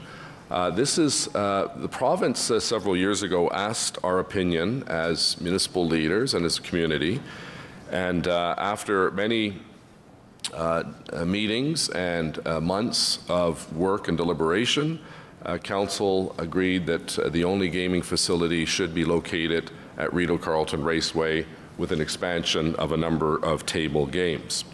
So what we're being asked for today is a technical requirement by the province for us to pass Regulation 8112, or not pass it, support 8112 as a requirement of the facility to continue generating jobs and economic activity for the south end and the rural part of our community. The whole issue of there wasn't enough public consultation, well, we actually, in the city solicitor, listed what we did. We went actually and brought the report out sooner, sent out a public service announcement. Many of us tweeted. I know certain members of council actively pursued media opportunities to talk about it. And we can't force members of the public to come here and speak on an issue. I believe we had 6 letters. They're all in support of the committee recommendation. The second issue with respect to problem gaming, I would strongly encourage both the Health Board and members of council not to accept responsibility for the problem gaming file. This is clearly a provincial responsibility. I was the minister responsible for that strategy, and I've fought for 10 years not to have us go down that path of the province downloading responsibilities and costs to us. The province is responsible for gaming, policy, the operation of the facility, the distribution of the money, and guess what? They keep the lion's share of dollars. They should be putting those dollars, as they are, I believe last year was $9 million, into problem gaming programs. So let's not go and start taking over a provincial responsibility where we have no expertise, and we have no money, and we have no legal responsibility. So that is something I feel very passionately about, because the province would be laughing all the way to the bank if we decided to take over and put the $4.7 to $5 million we receive every year into problem gaming. The other thing is, I asked for a list of Trillium grants. I've been in every single one of your wards where many of you have been happily, available to accept grants from the Trillium Fund. Pierre Paget, a former board member, was at many of those presentations. I look at the list here: Centre de Ressources de la Basse-Ville, Overbrook Community Association, Synopsity, United Way of Ottawa, the Anglican Diocese of Ottawa, Causeway Work Centre, Epilepsy Ottawa, St. Mary's Home, 10 Oaks Projects. Many of us have been very happy to receive those dollars from Trillium. You know where Trillium gets its money? 100% from lotteries and gaming. So I assume those people who don't support this will stop going to those giant novelty check presentations out of principle because they don't want to accept that money from Trillium. So let's be serious about this application. It's a technical requirement. Yes, this council can change the previous council's decision, but the reality is if you don't want gaming, you can vote against this. And if this vote loses, then for all intents and purposes, the horse track, the facility out there, the expansion that will come with tens of millions of dollars, hundreds of millions of dollars of investment will not take place in Ottawa. So those are the choices. And again, we received, last year, I believe we received about $4.7 million. And since 2000, we've received $66 million. So at budget time, if you want to start taking $5 million from that fund and put it into another budget item, you're more than welcome to do that, but you'll also have to explain what will be cut from the city budget, because it's not fair just to simply take one pot of money, because those dollars are shared amongst all services, bylaw, health, police, and everything else. So I'd encourage you to vote for the recommendation. Move this project forward. It's a good economic investment in the south end of the city, and in particular rural Ottawa, with respect to helping to keep the horse race community working and thriving in rural Ottawa. Okay, so yeas and nays, please, on the recommendations before us. Councillor Moffat? Yes. Councillor Hubley? Yes. Councillor Nussbaum? No. Councillor McKenney? No. Councillor Brockington? Yes. Councillor Kadri? Yes. Councillor Wilkinson? Yes. Councillor Deans? No. Councillor Taylor? Yes. Councillor Harder? Yes. Conseil Cloutier? Oui. Councillor Chernyshenko? Yes. Councillor El Shantiri? Yes. Conseil Blais? Oui. Councillor Leeper? No. Councillor Middick? Oui. Conseil Fleury? Oui. Councillor Derouz? Yes. Councillor Kakish? Yes. Conseil Monette? Oui. Councillor Eglai? Yes. Councillor Shirelli? Yes. Councillor Tierney? Mayor Watson? Yes. 19 yeas, 4 nays. Okay, that carries. The next item that was held was item 6, Stage 2 Light Rail Transit Project and Procurement Update. Mise à jour sur l'étape 2 de projet de train léger. Who asked for this to be held? Councillor Taylor. Thanks very much, Mr. Mayor, and I just wanted to hold this just on a point of confirmation for Mr. Swale.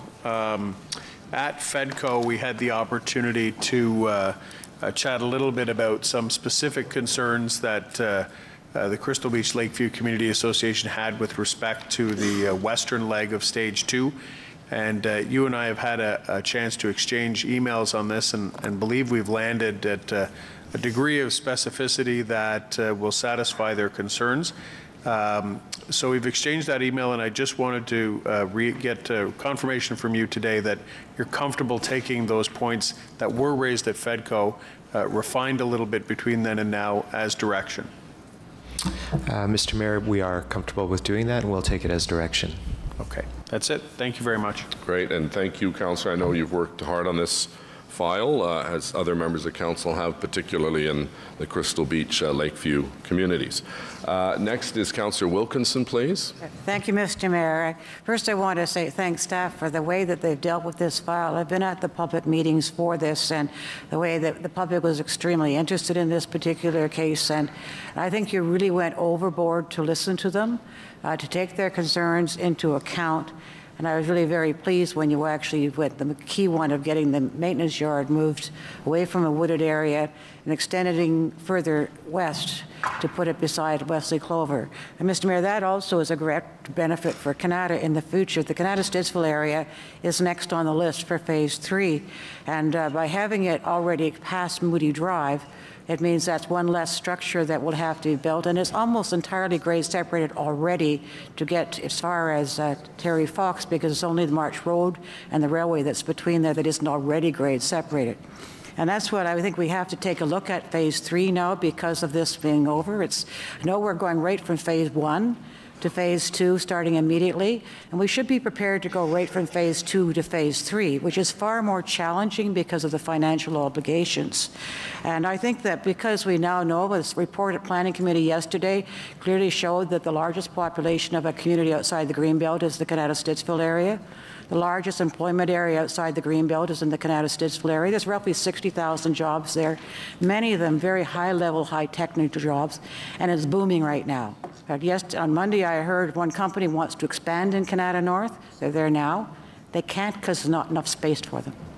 And that's an indication of what's happened in the last 10 years. So when we planned this light rail to go out originally to Moody, Canada's high-tech wasn't doing that well.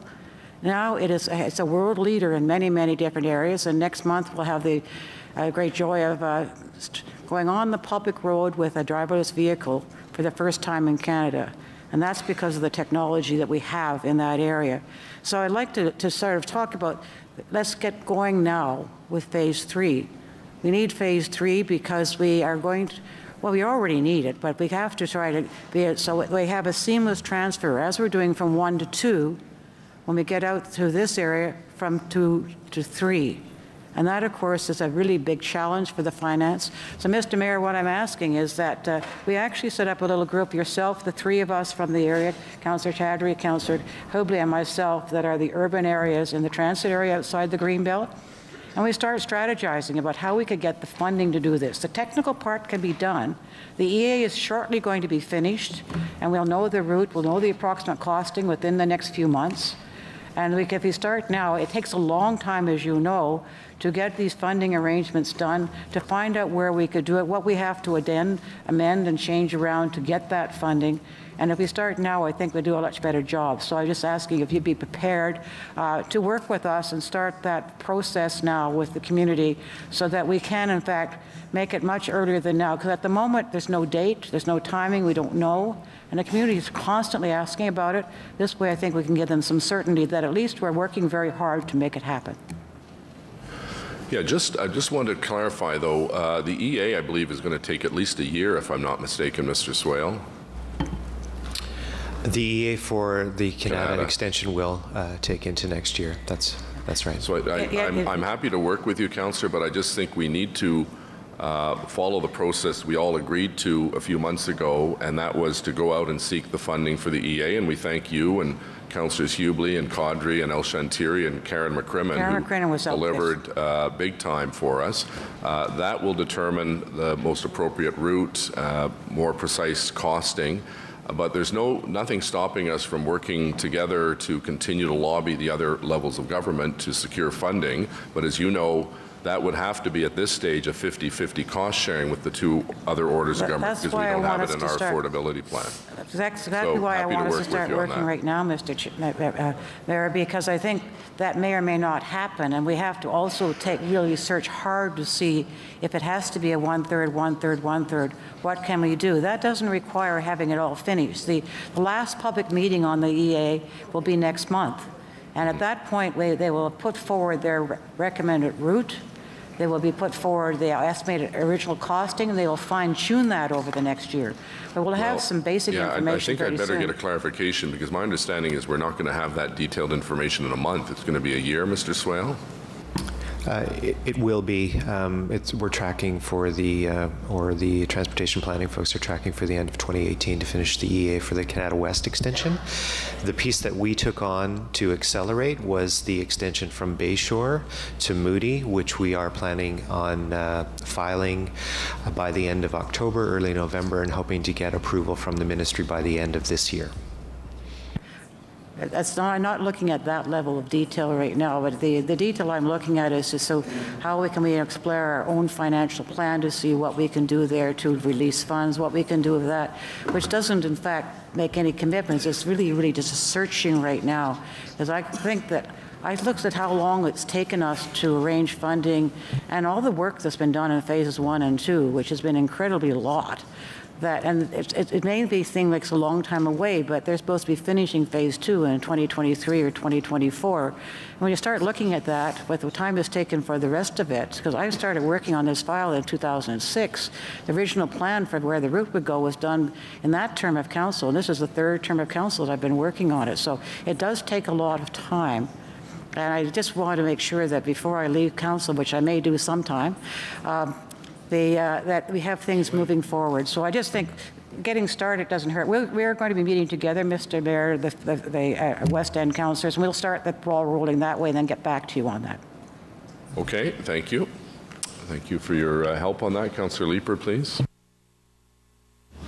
Thank you, Mayor. With respect to the governance portion of this report, I just want to get some comfort around some of the new delegated authorities. I've noticed it. In December 2013, when we were doing some governance changes, we made the change such that any changes to designs as approved by City Council in December 2012 requires concurrence from the Mayor and Ward Councillor. In the report that's before us, the ESC is going to have a mandate around making design changes, substantial design changes. I want to ensure that the Ward Council and the Mayor are still going to have that concurrence function for any substantial design changes moving forward. Mr. Mayor, that's correct. Okay, that's good. Thank you very much. Great, thank you, Councillor Leeper. Councillor Nussbaum, please. Thank you, Mr. Mayor. I also had just a couple of questions on the governance portion.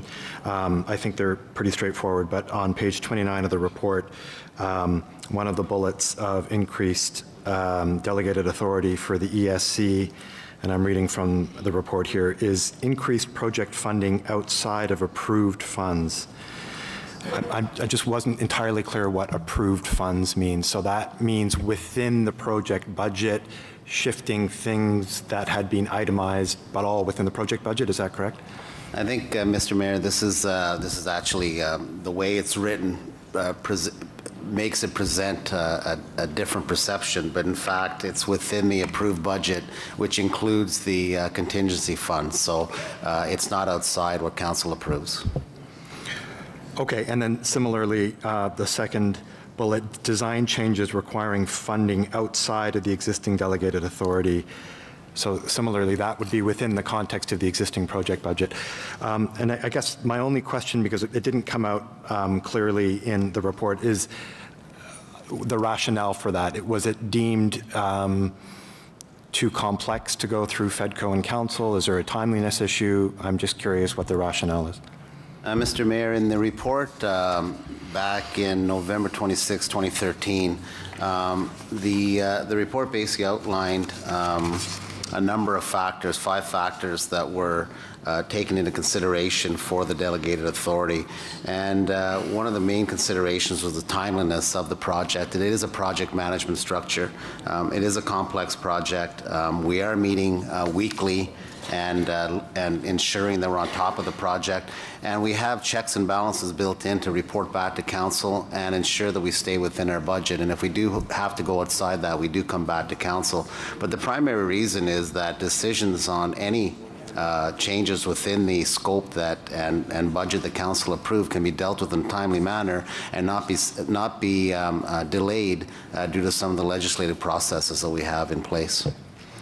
Okay, thank you for that answer. And I presume that granting this delegated authority, this additional delegated authority sought, does not preclude, in fact, one would still anticipate seeing reports on what occurred in a timely fashion. So let's say a decision needs to be made by X date, it's made, I presume within a short time thereafter, particularly if it does involve significant changes or significant expenditures of the contingency fund, that FEDCO and Council would be told about that.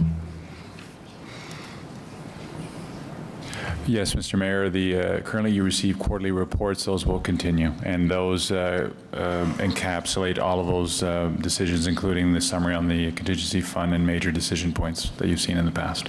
Okay, thank you. Thank you. Councillor Deans, please.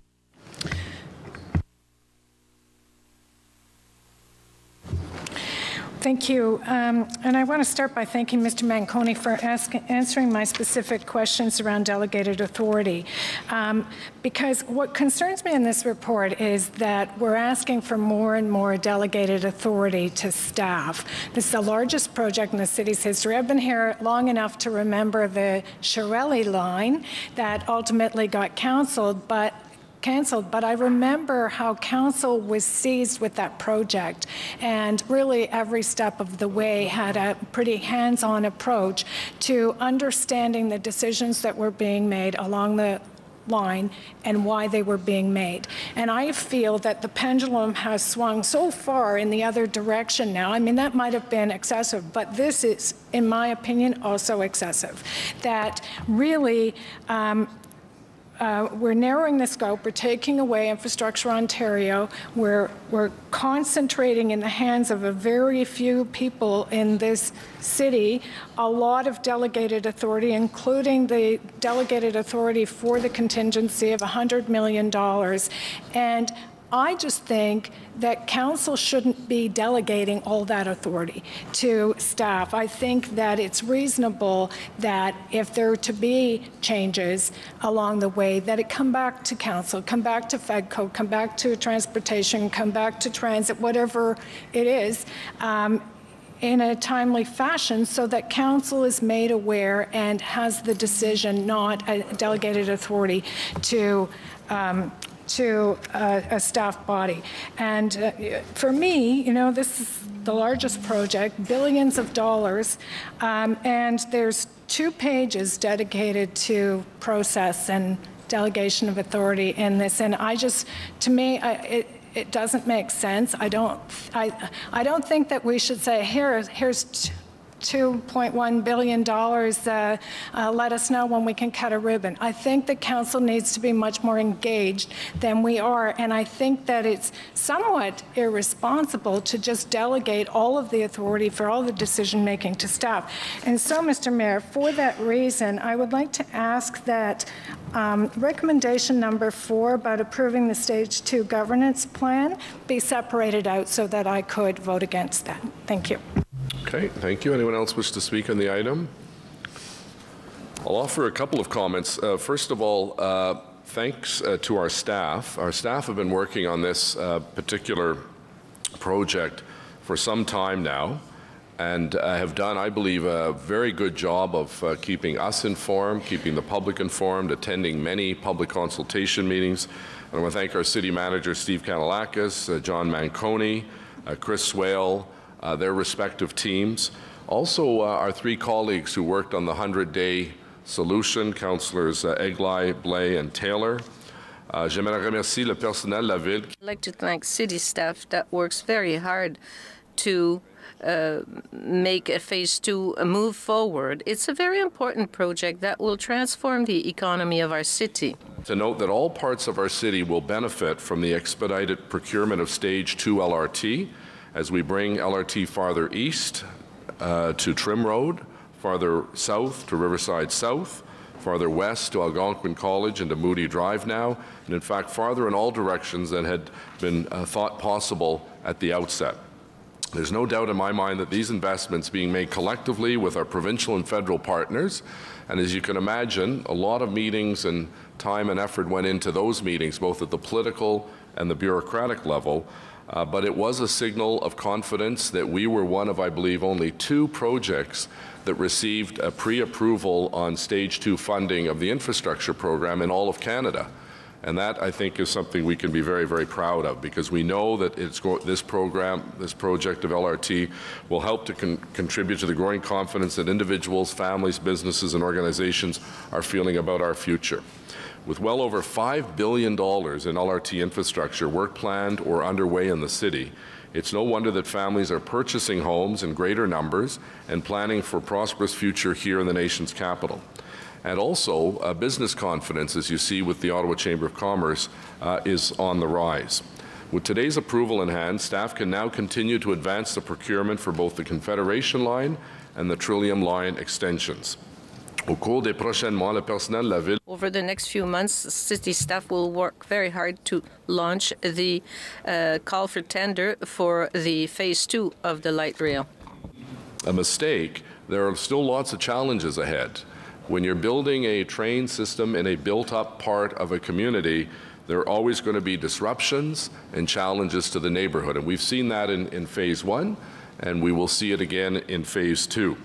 But at the same time, I believe the staff have gone above and beyond to ensure that disruptions and inconveniences and challenges to neighborhoods are met with sensible and affordable solutions.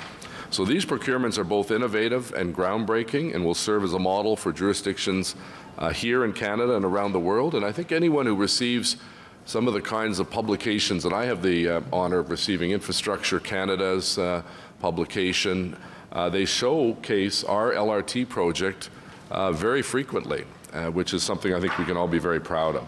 So staff will continue the important work of preparing the evaluation criteria and process to ensure a robust, fair and competitive procurement process, and to see that the City of Ottawa receives excellent overall value with this historic investment. And as Councillor Wilkinson and other West End councillors have been pushing for farther west option, we are going through with the EA, and I mentioned Karen McCrimmon's involvement, which was very helpful. We also want to go over the Prince of Wales Bridge. You know, the O train to the Taché Rapid Bus system is something that Mayor Penneau-Jobin and I have discussed, and he's supportive. And obviously, that is another project that is on the horizon. Should we secure funding sooner, we can have the train going over there sooner as well. So I'm very much looking forward to moving into this next exciting step in the second half of 2018, when we expect the successful proponents to be presented to Council for approval on both of those projects, both Confederation and Trillium Line. And I thank members of Council very much for their support, continued support of this amazing city building opportunity. So I'd like to call yeas and nays on the whole report, and if someone would like to dissent, I believe Councillor Deans would like to dissent on number 4.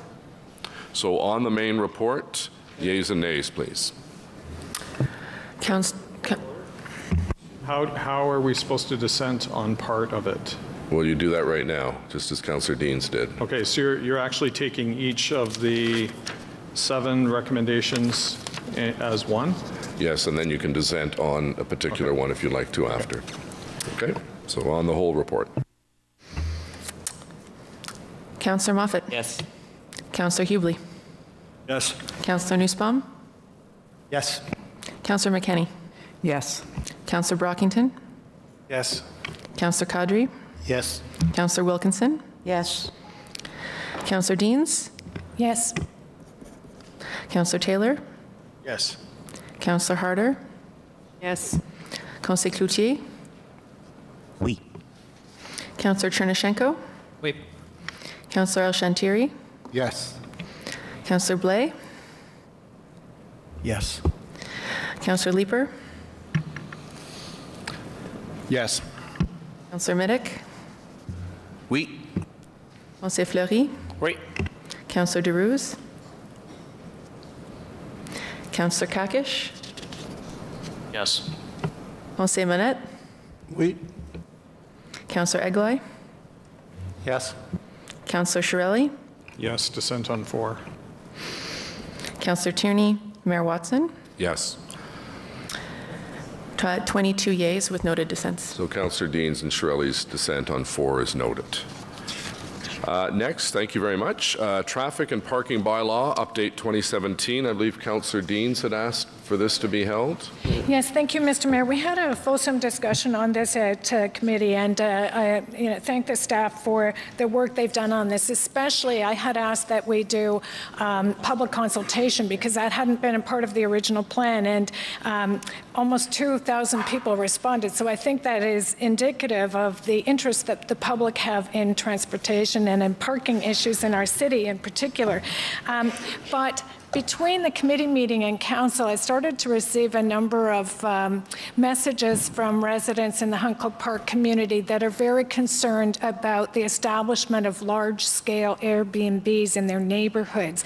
And they're concerned in particular that if we are to pass a more relaxed parking bylaw on weekends, that it might actually facilitate in some way the establishment of large-scale Airbnbs, things that are attracting sports teams and what have you. And the community that I represent, they feel very much as though these are mini hotels that are being established in residential areas. And you'll recall that I asked in June for a report back on the planning tools that we might have to address this. But when it comes to parking, I just wanted to specifically ask staff if we have looked at the impact of relaxing this regulation on Airbnbs.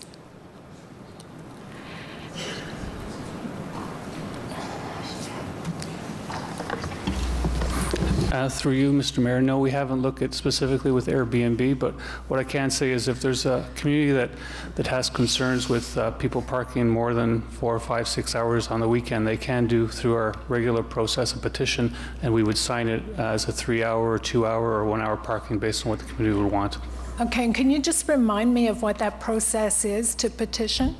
Basically, the proponent, the resident who lives on the street, would contact the city. We would provide them with a petition with all the addresses on that street. Would also say what the parking request was, so if it was for 3-hour parking on the weekends. And then they would go out and survey the residents, and if we get 66% approval, then we would, and concurrence from the councillor, we would then implement that change to the parking regulations. Okay, thank you. Councillor Fleury, please. Merci, Monsieur le Maire. Moi aussi, j'ai manqué. I also missed a committee meeting a few days ago, as you know. My question is not as much as the 6-hour limit. That's not an issue with me. But recently, with the regulations that we have in place, when we raised it, a lot of people from bylaw enforcement say that there's not a lot of sensitivity as to the bike lanes and the road itself. And there's regulations that don't allow us to have both unless there's a physical barrier.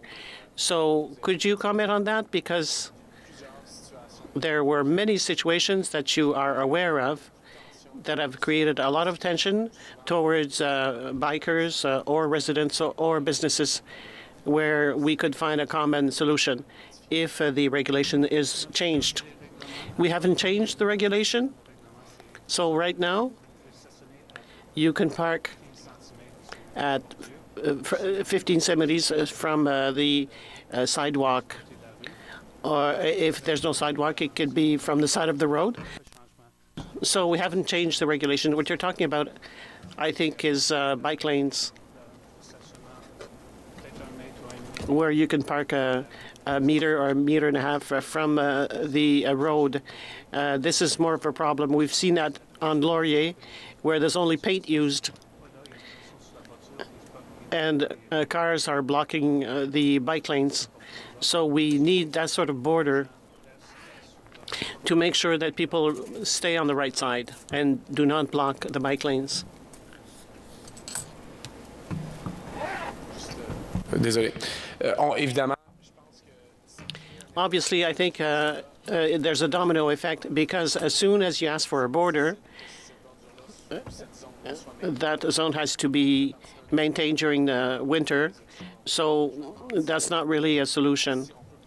So maybe you could take a direction that is to make a decision internally, because it's very tiring to try and manage that. We tried to please residents, but the bureaucratic solution is not efficient.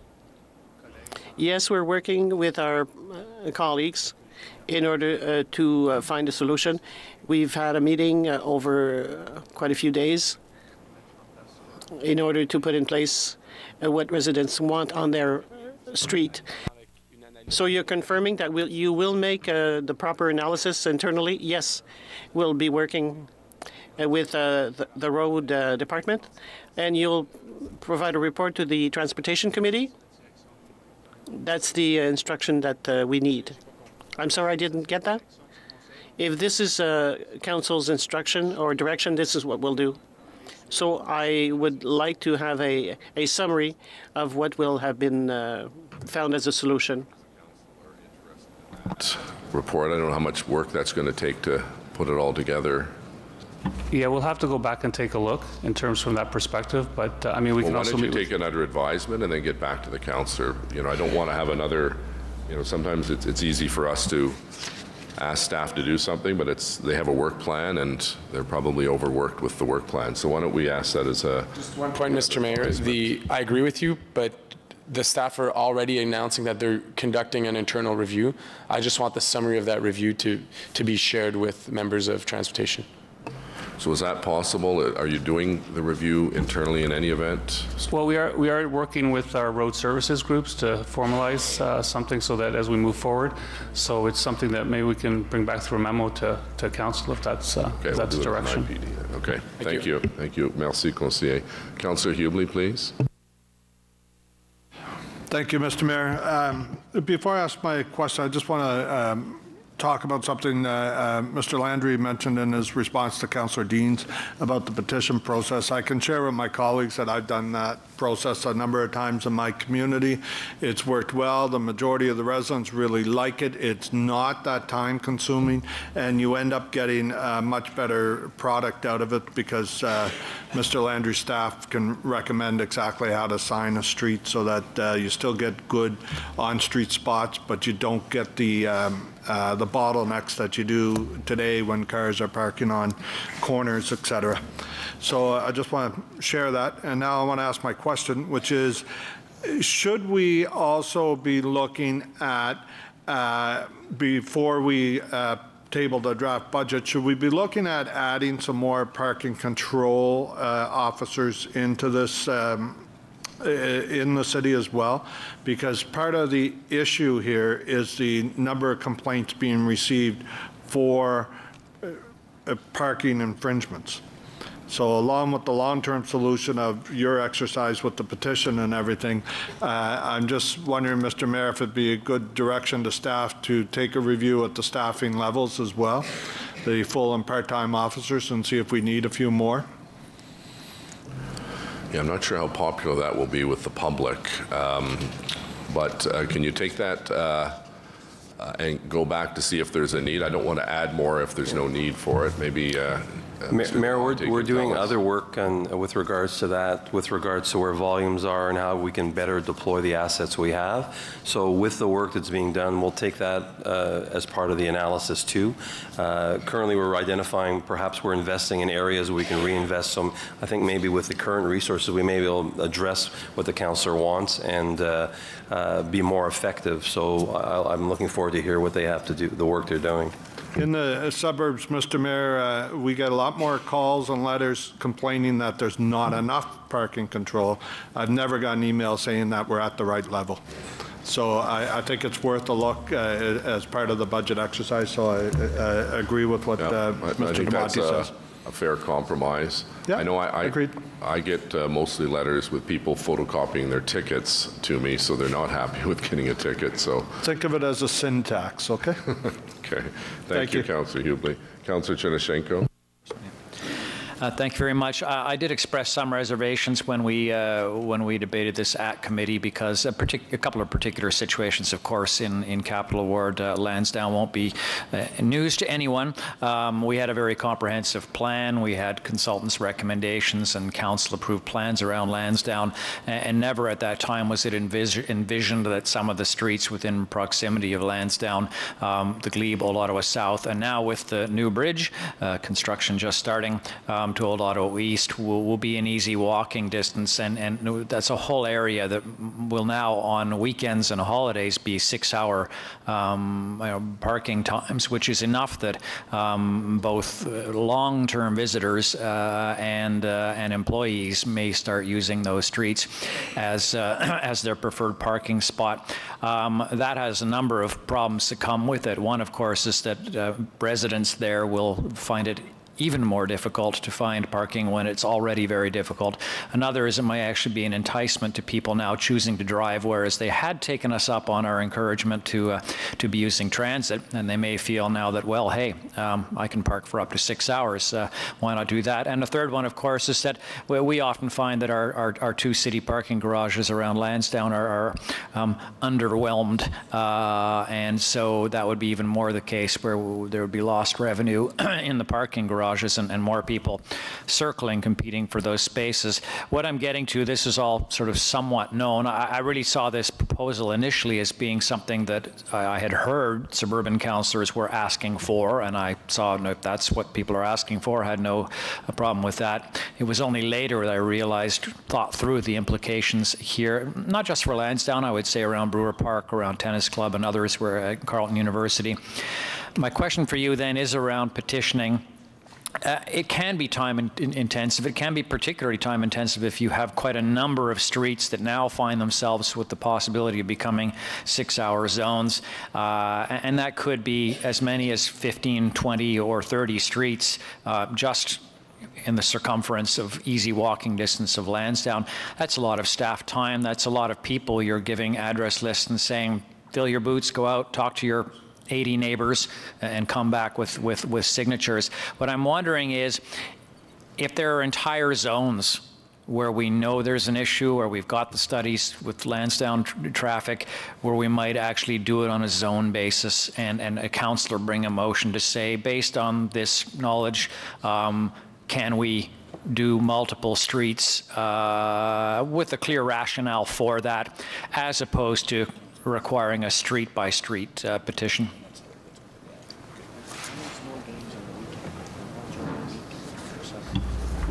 Through you, Mr. Mayor, we just, back in June, I believe it was, there was a report that was approved on the petition process, and there it looked at street by street because there might be requirements from one street versus another. If there was a zone, we'd recommend that maybe a report to committee would be brought forward from the councillors saying that there's an area that, you know, there's a desire based on the community that you could bring, that you'd want to make that change for that. So that would be our recommendation, because the policy as it is today doesn't talk to zones, it just talks to streets. Mm-hmm. And thank you, and I suppose that's how I would try to approach it then, is to work with staff to identify, you know, here's the circumference, here are the streets within it and the known behavior, and come forward with a report for committee and council to approve. Because it isn't just game time we're talking about. This is, I mean, we're trying to get people to come to Lansdowne all the time, all weekend long, for all sorts of things, but recognizing the limited capacity of the streets and our own policies, we're also trying to get as many as possible to use transit to do that. So I hate to have one policy change undermine many of the very good efforts and what we've achieved. So I guess I will continue to vote for it with reservations, and likely will be working with staff to see what the rollout has meant for some of the streets, particularly around Lansdowne. Thank you. Thanks, Councillor Chernyshenko. Councillor Brockington, please.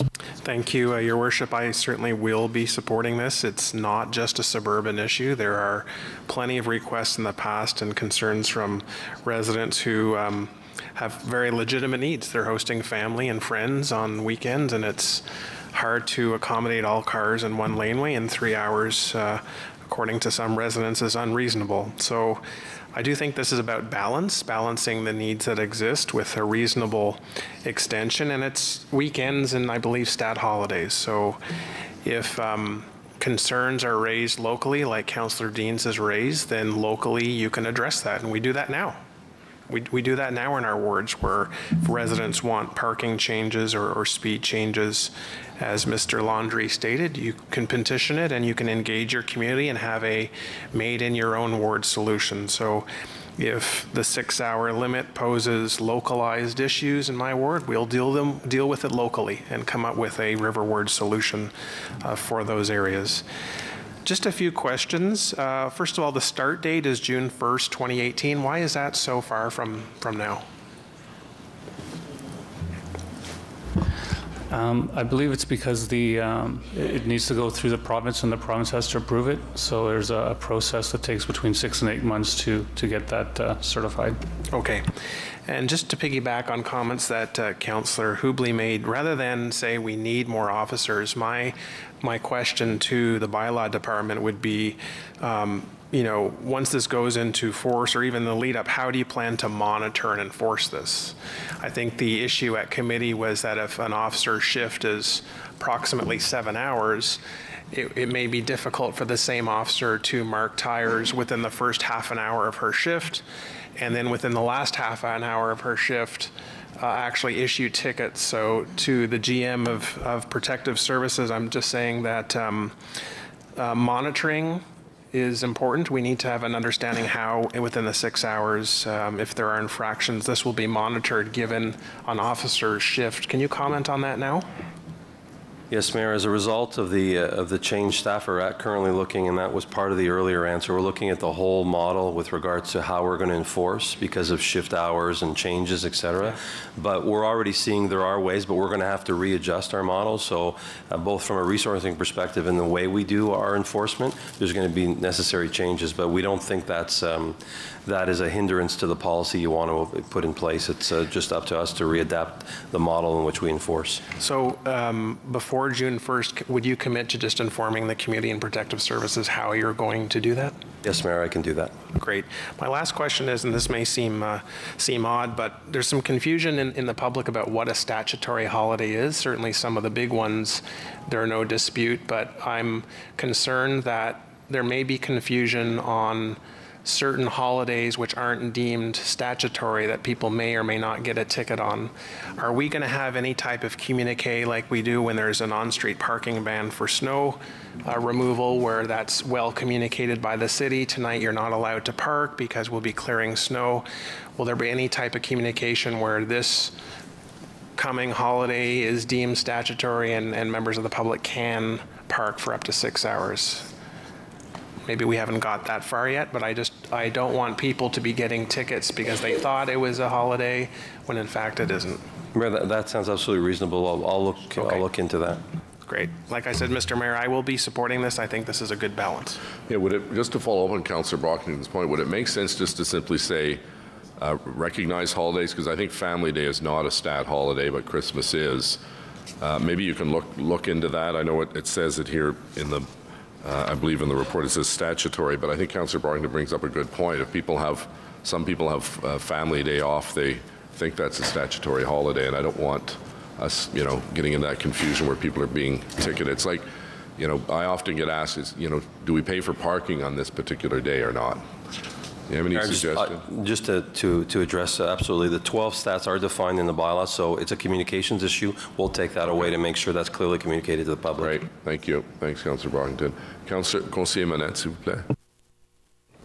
Thank you, Mr. Mayor. Being the councillor who brought the suggestion forward to review this issue and a suggestion of 6 hours as a potential option for the weekends and stats holidays, I'm very pleased with the comments that were received at the Transportation Committee. It seemed like every community were in general in favor of it. It does not change the aspect during the week. During the week, 5 days a week, it will remain 3-hour parking unless it's stated otherwise. I agree with Councillor Chernyshenko for the ward that he represents. It is a different type of ward that has many special events, and something needs to be looked at for a zone consideration, especially when the special events are in effect, which would be Red Blacks games, soccer games, 67 games. during 2017, we had major events almost every Sunday at Lansdowne. So, you know, it's something that really needs to be looked at in a ward like Councillor Chernushenko.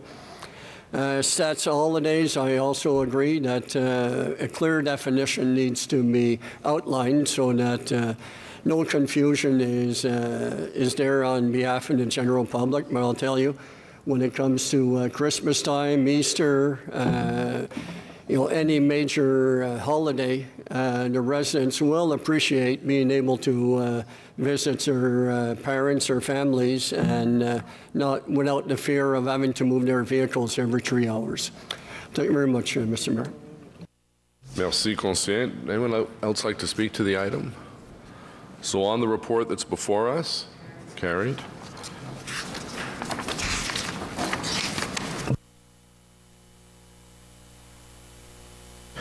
Disposition of items approved by committee under delegated authority suite à donner des articles ratifiés par les comités en vertu de pouvoirs délégués. Received. Motion to adopt reports. Motion portant adoption de rapport. Councillor Hubley, seconded by Councillor Kakis, please. Thank you, Mr. Mayor. That the report from the Manotick Mill Quarter Community Development Corporation entitled the Manotick Mill Quarter Community Development Corporation 2016 Annual Report and the Agriculture and Rural Affairs Committee Report number 27, Community and Protective Services Committee Report number 25, FEDCO Report number 27, and Planning Committee Reports 49A and 50, and that the Transportation Committee Report number 26 be received and adopted as amended. Thank you, Mr. Mayor. On the motion by Councillor Hubley, carried. Adopté. Motions of which notice have been previously given. Councillor Egli, seconded by Councillor Blais. Councillor Egli, please. Thank you, Mr. Mayor. If the motion could go up on the screen for everybody to see, please.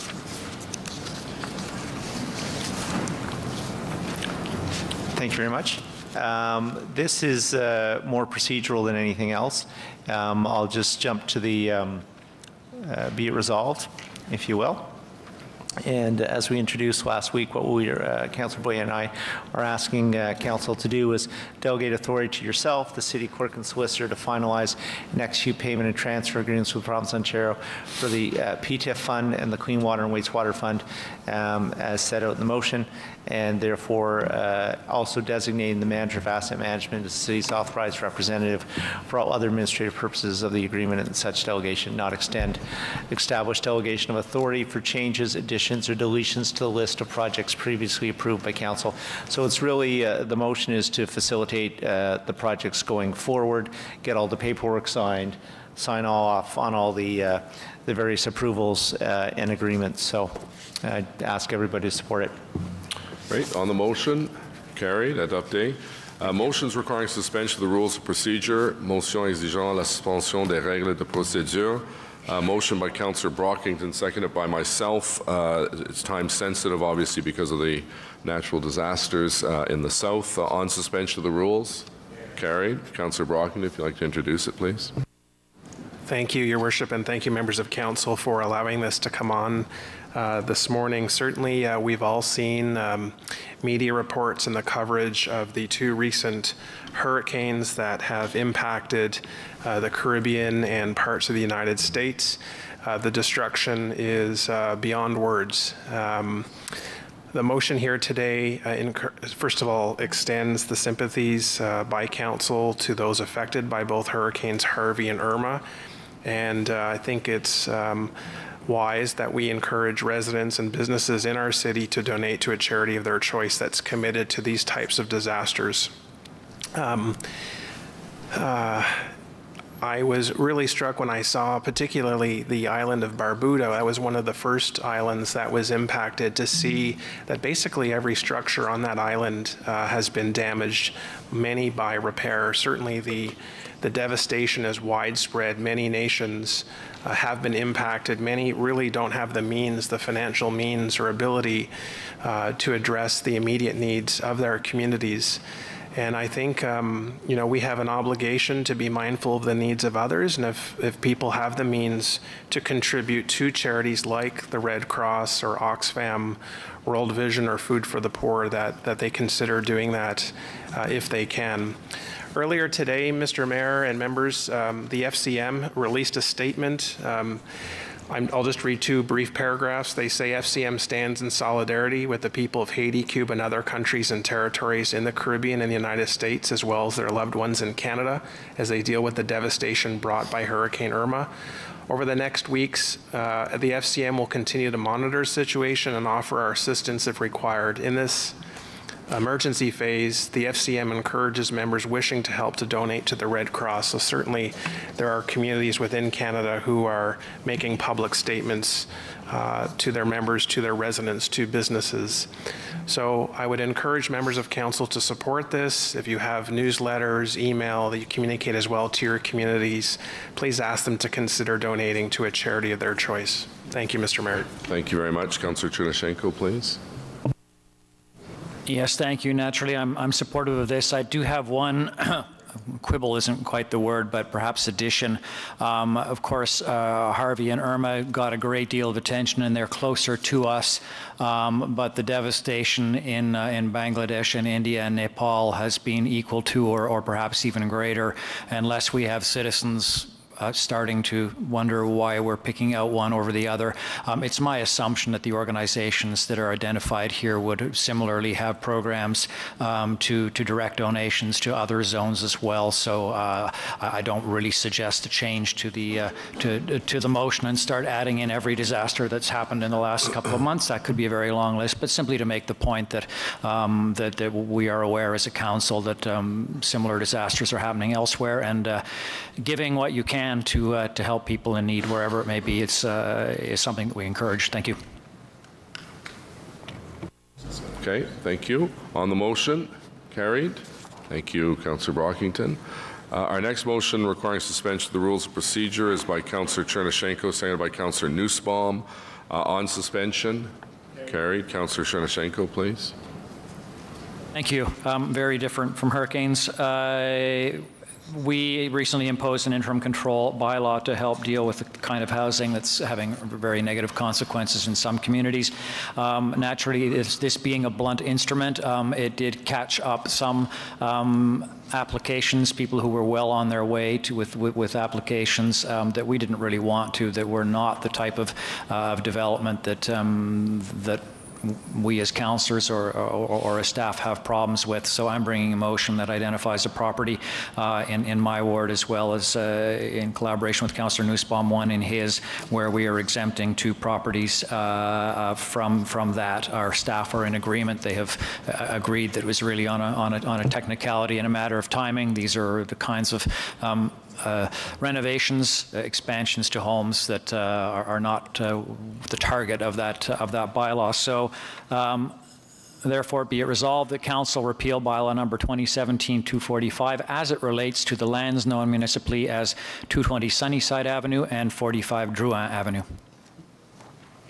Carried. Thank you. Any other motions requiring suspension of the rules of procedure? No. Notice the motion for consideration of subsequent meeting. Motion pour examen réunion subséquente. None. Motion to introduce bylaws. Motion portant présentation de règlement. Councillor Hubley, seconded by Councillor Kakish, please. Thank you, Mr. Mayor. That the bylaws listed on the agenda under the motion to introduce bylaws, 3 readings be read and passed, and that the bylaw entitled "A Bylaw of the City of Ottawa to Repeal Bylaw Number 2017-245 of the City of Ottawa, entitled A Bylaw of the City of Ottawa to Establish Interim Control for Lands Within Sandy Hill and Portions of Old Ottawa East and Overbrook, as it applies to the lands municipally known as 220 Sunnyside Avenue and 45 Drouin Avenue, as approved by a motion at this meeting, be read and passed. Thank you, Mr. Mayor. On the motion, carried. Confirmation bylaw, please, Councillor Hubley. That the following bylaw be read and passed to confirm the proceedings of the council meeting of the 13th of September 2017. Carried. We have 1 written inquiry. Councillor Fleury, please. Merci, Mr. Mayor. What is the City of Ottawa's responsibility as a service manager designated under the Social Housing Reform Act 2000 by the province, more specifically relating to the management standards, outcomes, tracking, payments, and expectations relating to offering of emergency shelters? And the second point, when was the last time the City of Ottawa conducted procurement relating to the offering of emergency shelter beds? What agreements and contracts are in place with the various providers of emergency shelters? And wondering if this inquiry could be responded prior to the Salvation Army report coming to Planning Committee. Okay, thank you. Councillor Hubley, adjournment. The City Council meeting of September 13, 2017 be adjourned. On the motion, carried. Meeting adjourned. Merci. Thank you very much. Well done, Alan. Did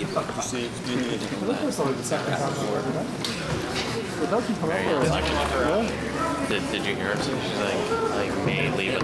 All right. Maybe sometime. Your mic's on.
CIWW. Listen live at 1310news.com.